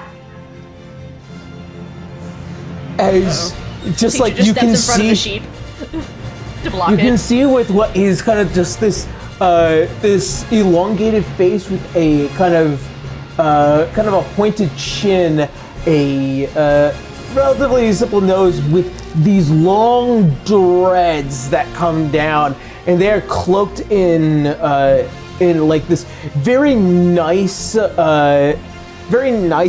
what would have been nice cloak, but has been tattered and dirtied. Citra stepped in front of the sheep real quick just to block his view. As the eyes kind of scan and then see all of you as it's like, you can't do that here. Can't do At what? least not recently. Have you any idea what you could have done? You could have collapsed the tunnels. Oh, What? magic Oh. can collapse tunnels here? No. The past couple of days, while the magic has infected this entire realm, you could have blown us to bits! Boy, I'm Oh, glad no. I'm glad I'm mostly over my cold. I would hate to be sneezing magic. Okay.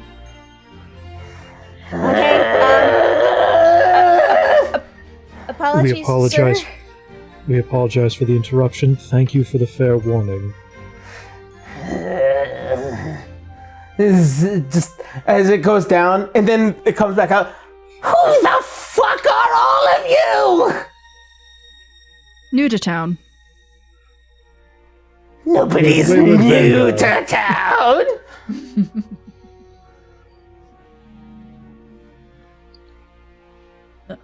Add. You wouldn't so happen to have transport to get us to the city? Maybe. You haven't answered my question, though. Oh, he did. I believe I was interrupted. We are the Wayward Vanguard. Never heard of you. Well, It's a we're new new. name. Yeah, we kind of just gave ourselves the name, so it's brand new. So it makes sense you wouldn't know us. Ah, well,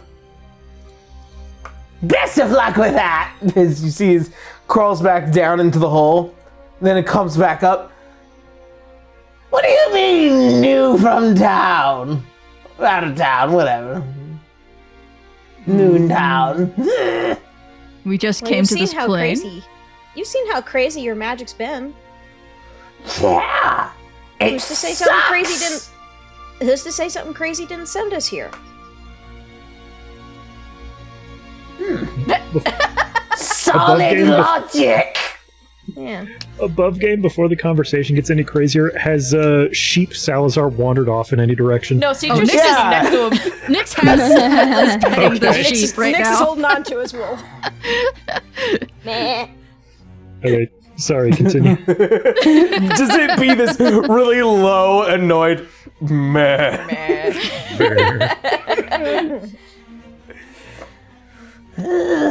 Alright. Well, if you want to start casting your magic, you're going to need some stabilizers. Oh, can we get some of those in the city? Yeah. Just don't do it out here. It's fucking crazy. All right, no magic out here. Need stabilizers first. Got it. And she will give a good thumbs up. Thank you very much for your help. Meh. And it just crawls back into the hole. Crawls back out of the hole again. Directions. I mean, it kind of points towards the city. That is the general direction. Well, yeah, that is the general direction. Okay. No trains lead there or something? Any chance we can get a ride from somebody? Because it would be a very long walk. 10 platinum.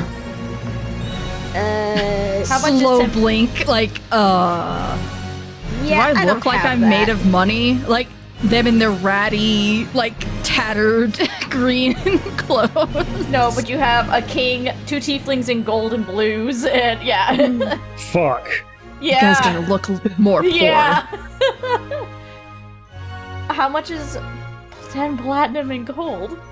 100. About 100. Yeah, I don't have that. I think the one who has the most money right now is currently a sheep. No.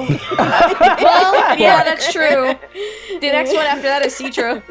All right. Well, I can foot the bill if we really need to, guys. I'm We just can gonna go give it to Aussies. somebody else.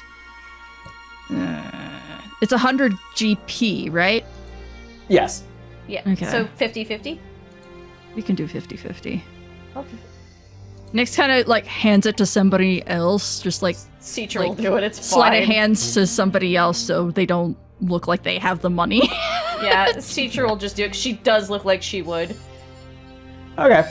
As you go and grab the coinage in order to provide towards this goblin, like, Be right back. As he crawls back into the hole, you guys hear the sound of a humming engine of steam and steel as it begins to scrape its way up one of the rails that come out of this hole, as a long cart connected by several other carts with what looks like to be piles of material in each of the carts, as it kind of pulls forward this small little steam engine that just goes. And you can see inside with what looks like to be this small little powered orb that kind of just moves and twists in its own way.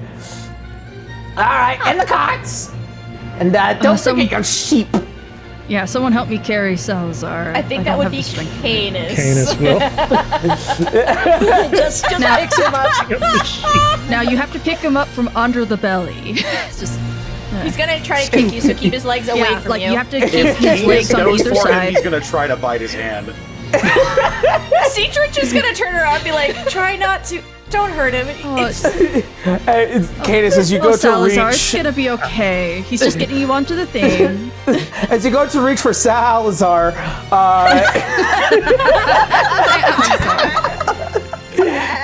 Salazar, make a bite attack. Oh my god. Little shit. Roll for bite. I don't think I have a bite attack. I don't think sheep have an attack. They have a ram. I think they have a hoof attack or a ram attack. They have a hoof for a ram I'm attack. looking at it right now, and I don't see any attacks. Then you wiggle. It might be under ram. Just We're roll doing a an straight improvised D20. attack action, okay? Just roll a straight Improvised attack. D20 and see what happens. Just I'll roll roll a a D20 20. plus my strength. The sheep strength. No. No.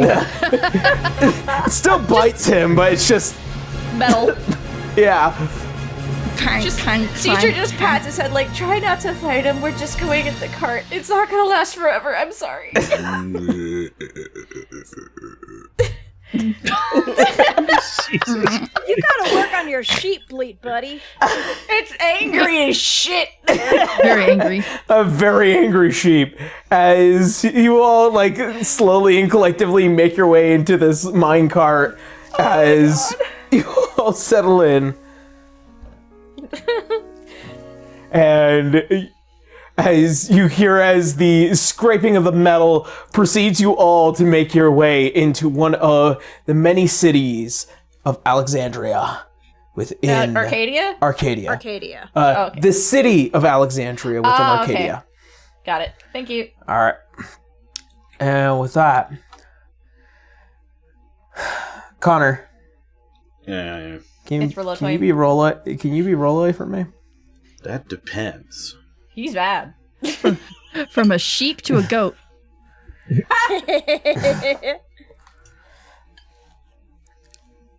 Let's see. Poor Salazar.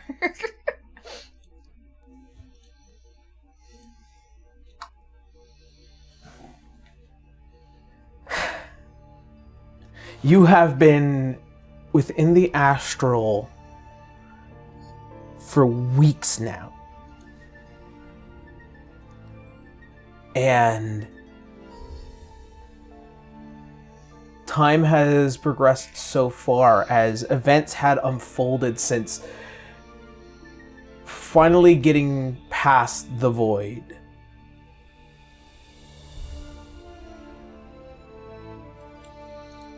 However, during your travels,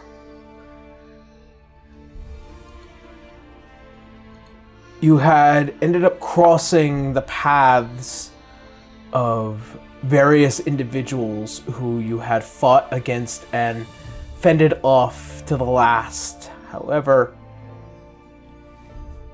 it cost you a friend. Oh.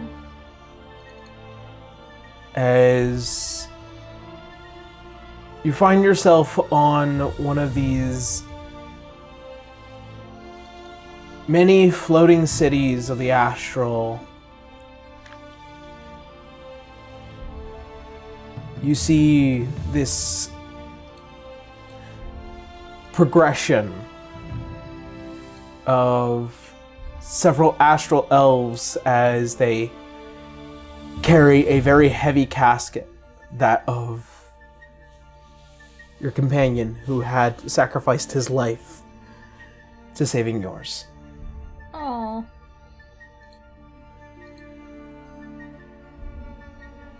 As passing by, you see just the glass casket of Alexander as he, with his arms on his chest, even the metal one,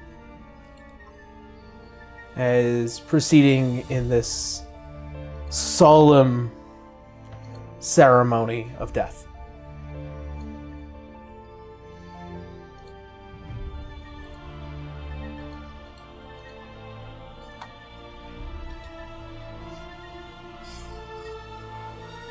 I can't believe he's gone.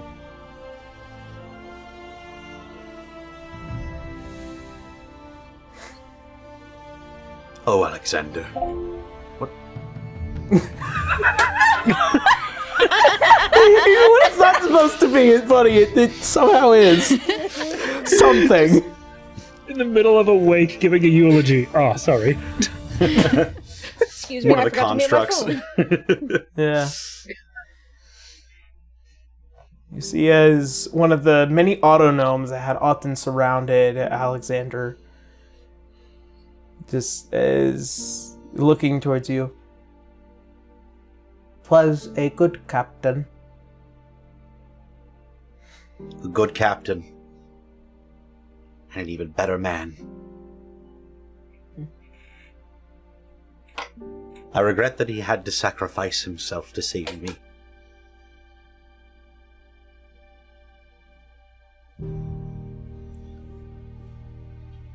Where will you go from here? I don't know.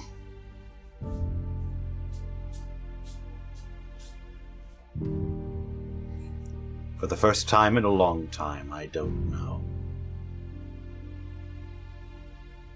Maybe I'll drift.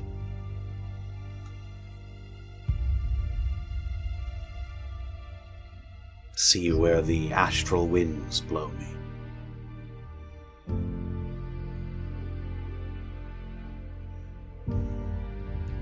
You see as the line and progression of many of the soldiers as he's laid to rest.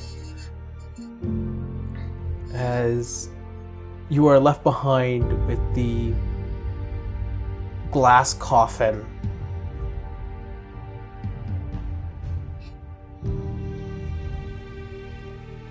Goodbye, old friend. I promise, the next child I have that I know about will be named after you.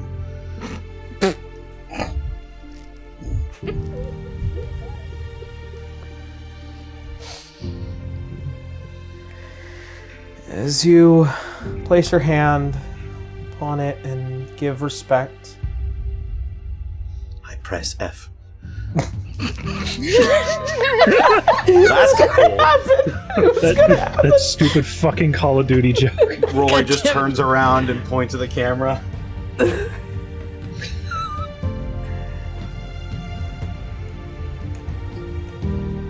As you leave the ceremony and reboard the Sand Tide, there is this solemn and kind of lonely feeling, even with Hornsby there. You can even tell that Hornsby is a little sad that Alexander is not here anymore. I miss him too, Hornsby. I miss him too.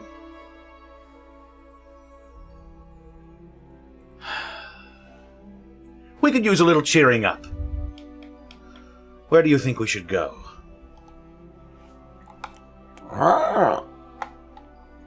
Drinking? You can do that anytime. What is Rolle's passive perception again? My passive perception. Let's find out. As I I pull up remember my it being character pretty sheet. darn good. Yeah.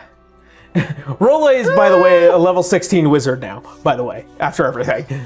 Hooray! Hey, who just leveled up?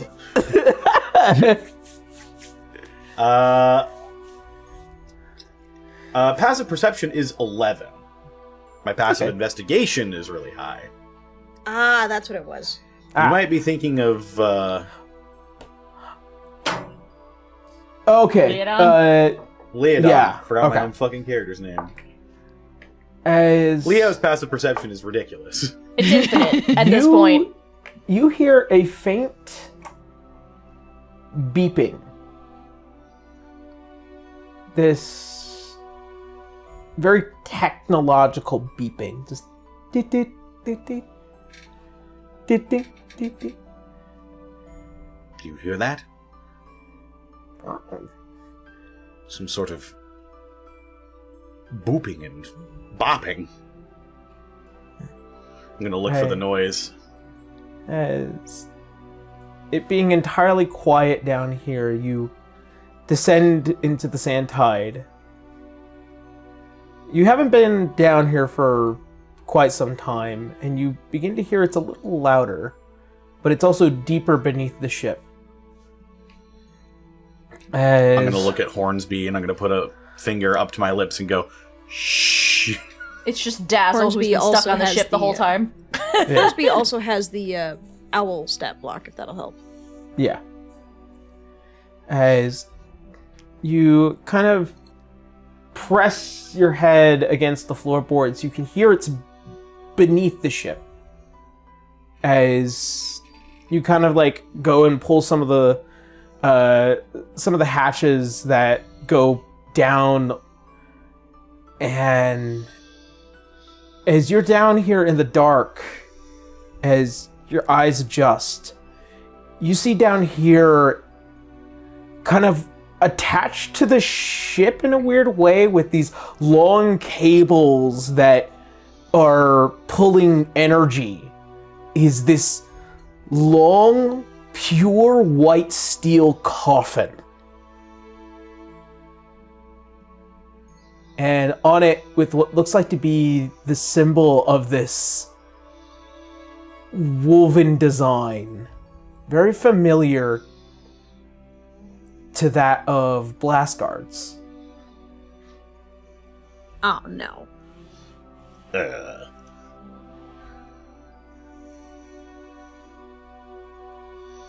Does he open it?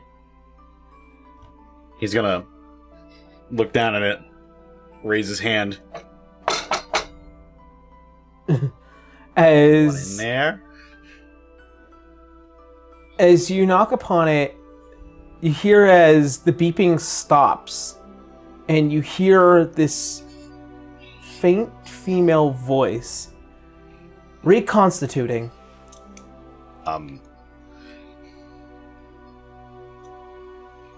Connecting synapses. Error. Dimensional allocation. Creating backup. Could you come back later? I'm busy with these calibrations. Configuring synapses. Constituting in 3, 2, 1. All right, something's happening. Tackle Hornsby. Get down, Mr. President!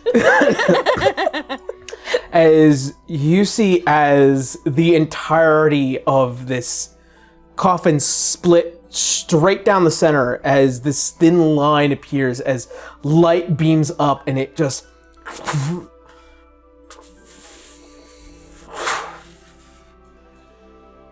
and much like watching the Undertaker just sit straight up. Boom. You see the heavy mask with the split of 6. As also in this deep white coat, as it just readjusts a bit. Well then. Oh, for fuck's sake. Arthur. What are you doing here? Ah, Mr. Rolloy. It has been quite some time, hasn't it? Yes, it has. I was hoping it would be longer. I was wondering when this protocol would activate, but there seems Why to be were you on the ship? Just in case my other body might have been preoccupied, I created this copy and placed myself down here just in case. You placed it in our ship. With Yes, of Wenry's course. permission, I hope. Yes, of course. Why wouldn't I? As you see, as he lifts off. However, there seems to be a few, kind of just like knocks the helm a bit, gaps in the memory. Well, if you're here, I guess that means something happened to you. Good. Sorry. Surely you're not that upset with me, at least as far as I remember. And kind of coming out of the coffin. You fucked with my friends a lot, and I mean a lot. And I am well aware of that, and we managed to work through that over the course of the past year or so. Speaking of, where are we? Yes. Well, we were at a funeral. My condolences. You don't even... Never mind. We're in the Astral Sea. Do you want me to take you back to the Prime Material Plane and drop you off so I can continue my wacky adventures? That depends. There might be some place I'd think is far more important to be. Like what? Like what? Well, first off, we need to find Winry. The last I remember, there was something going on in the Adamantine Bastion. She might have the answer. And therefore, I am in need to find her. I suppose I could try to message her real quick. Let me see. I haven't opened my spell list in a while.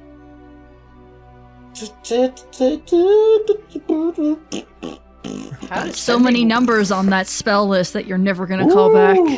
How sending from the astral Rolloy just sea. popping open his Rolodex of spells. Just Sending. Damn it. I don't even have sending. Ugh. Well, I suppose we could go look ourselves. Right. Well then. Could you ask the ship? Since... As you see, as he kind of like slowly begins making his way out from under the ship. Shall we get going then? Yeah, sure. Make yourself at home. Oh my god, are we gonna Have I not for the past year? Apparently you have. As you see, as he kind of climbs out, it's just Arthur is back. So wait, so does that mean we're gonna run into Rolloy and Arthur in Arcadia at some point? Oh my god. All right. You better bet Winry's gonna hang on to that ship and never let it go again. I suppose we're going back to the Prime Material. Oh my, All right, no. Suntide. Hi, Winry. You. Well, he did say the last place that she was at the Adamantine Bastion, so we're going to the Adamantine Bastion. Or something. Alright. Hold on. As you both ascend back to the top of the ship, Arthur von Druig has returned. But yeah, that means something happened in the Fey realm. Oh boy. And with that, is where we're going to go ahead and end today's episode. Hooray! Alrighty. I've traded one tin can for another. Damn it.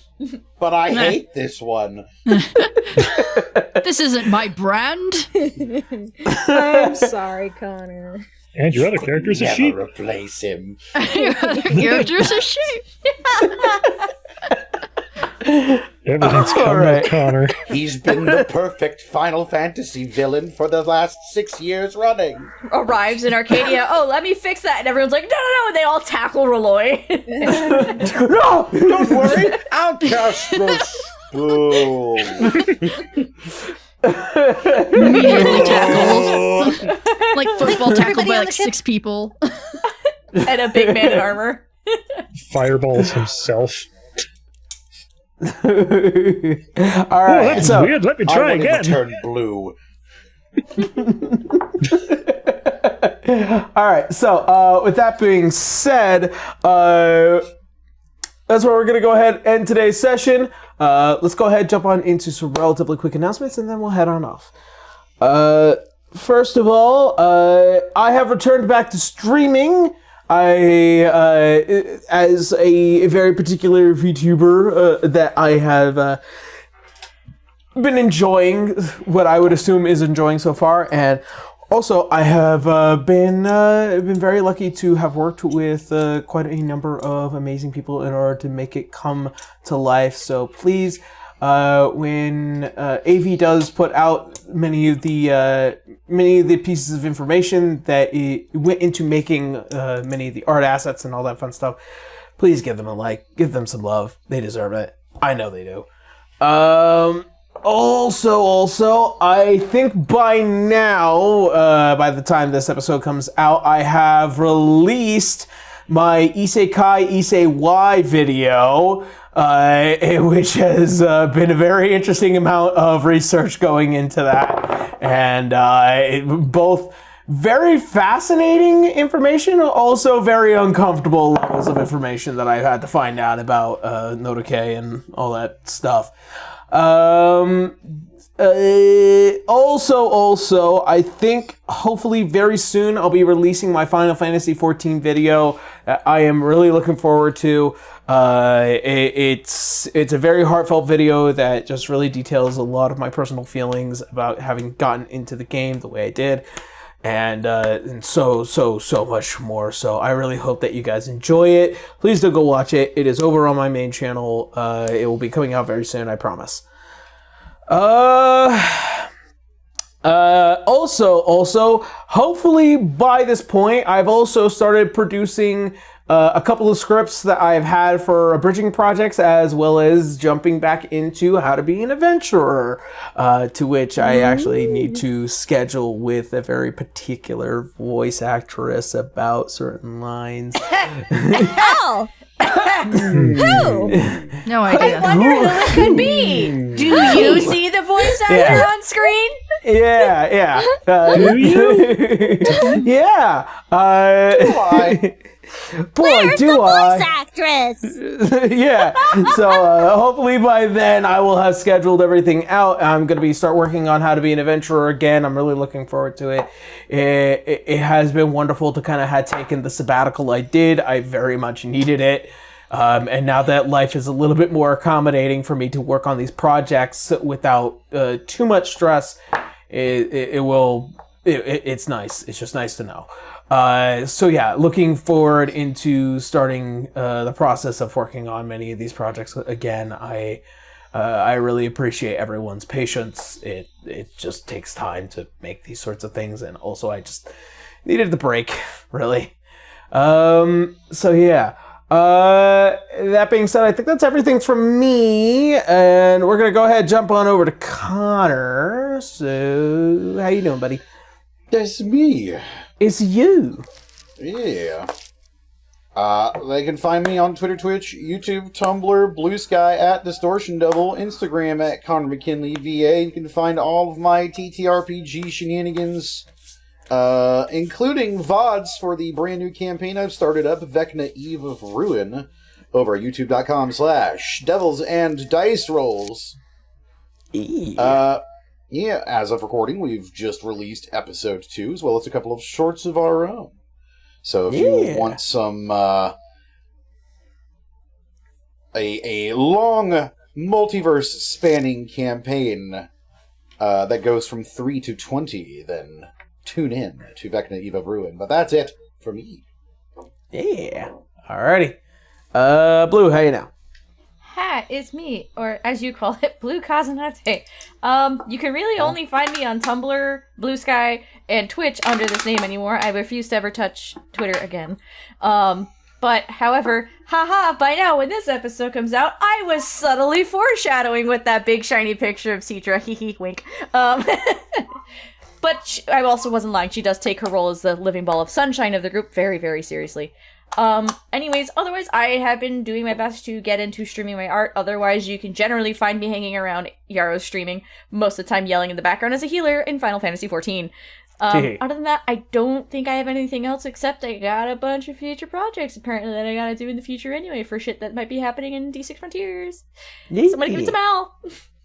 Huh. I don't really have anything to announce besides you can find my blue sky at Sir Malaric, and eventually when I get back into Twitch, the same link. That's all I got. Alrighty. Off to you, Tara. Alright. Y'all can find me on YouTube. It's just my name at Tara Corbin, Blue Sky, at Tara Corbin VO. I should have announced this last week, but I didn't. I forgot. Forgore. Yeah. So, R&R indeed. On the Bridge Alliance YouTube channel, they released Digimon Abridged Episode 10, which is a big one. I'm in it for a little bit of Sora, but they put a lot of passion and heart and hard work into that one, and I think it's real good. You know, so check it out if you like Digimon. Digimans. Hell yeah. Alrighty. That's all for me. Alright, Ray, how you doing? Howdy, I'm Ray, also known as Key Ink and Calligraphy Ink on various platforms, including Blue Sky, Tumblr. You can find my Twitch at Key Ink, though I probably will not be streaming due to Suitor Armor being back up, but also the holidays are extremely busy for me. So, other than that, I will be trucking away at what I can do during the holidays. And yeah, passing it on to you, Kendra. Well, not much exciting going on my end. Hi everybody, my name's Kendra, transient day around in many places around the internet. If you follow me on Twitter, you will notice that there are no more posts on there. That is for a good reason. It's so that Twitter can't scrape me for any information anymore. I've decided against deleting the account just for the sake of, who knows, maybe somebody new will buy Twitter and make it good again. Fingers crossed. Anyway, aside from that, I'm most active on Blue Sky and Tumblr. I got some projects in the works, some personal things, some other fun stuff, and other than that, school. Oh man, I'm tired of school. I can't wait for my break. Anyway, aside from that, with the recent news of TikTok getting banned on the 19th, I'm not sure how long we'll be able to maintain that account, but if it's still there, if we can still access it, you better bet that we'll be posting on it. So, knock on wood. Knock on wood. Hopefully something good happens. It's going to be very hard getting rid of that account because, oh my god, there's so much good stuff that you can learn on that app. If only friggin' people would let us do it. Anyway. So, up until things are absolute with TikTok and all that business, I will still be managing it. At this time, we have not uploaded anything new. At time of recording. But by the time you guys see this, there will be a few new TikToks up. Yes. Do check them out, interact with them, ask any questions you can, because there's only so much time before.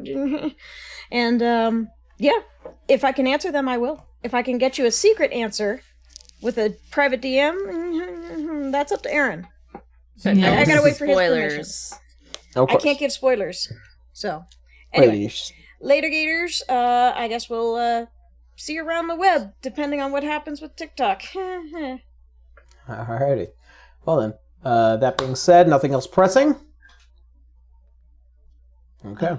If you like this, please like and subscribe. Share it with your friends. Share it with your enemies. Share it with your neighbor down the street. Maybe they'll like it. Share it with your dog. Right? Oh yeah, your dog will probably like it, especially when Connor gets his dogs in here. Alright, well then, That being said, thank you all so much for joining us. Thank you for hanging out with us.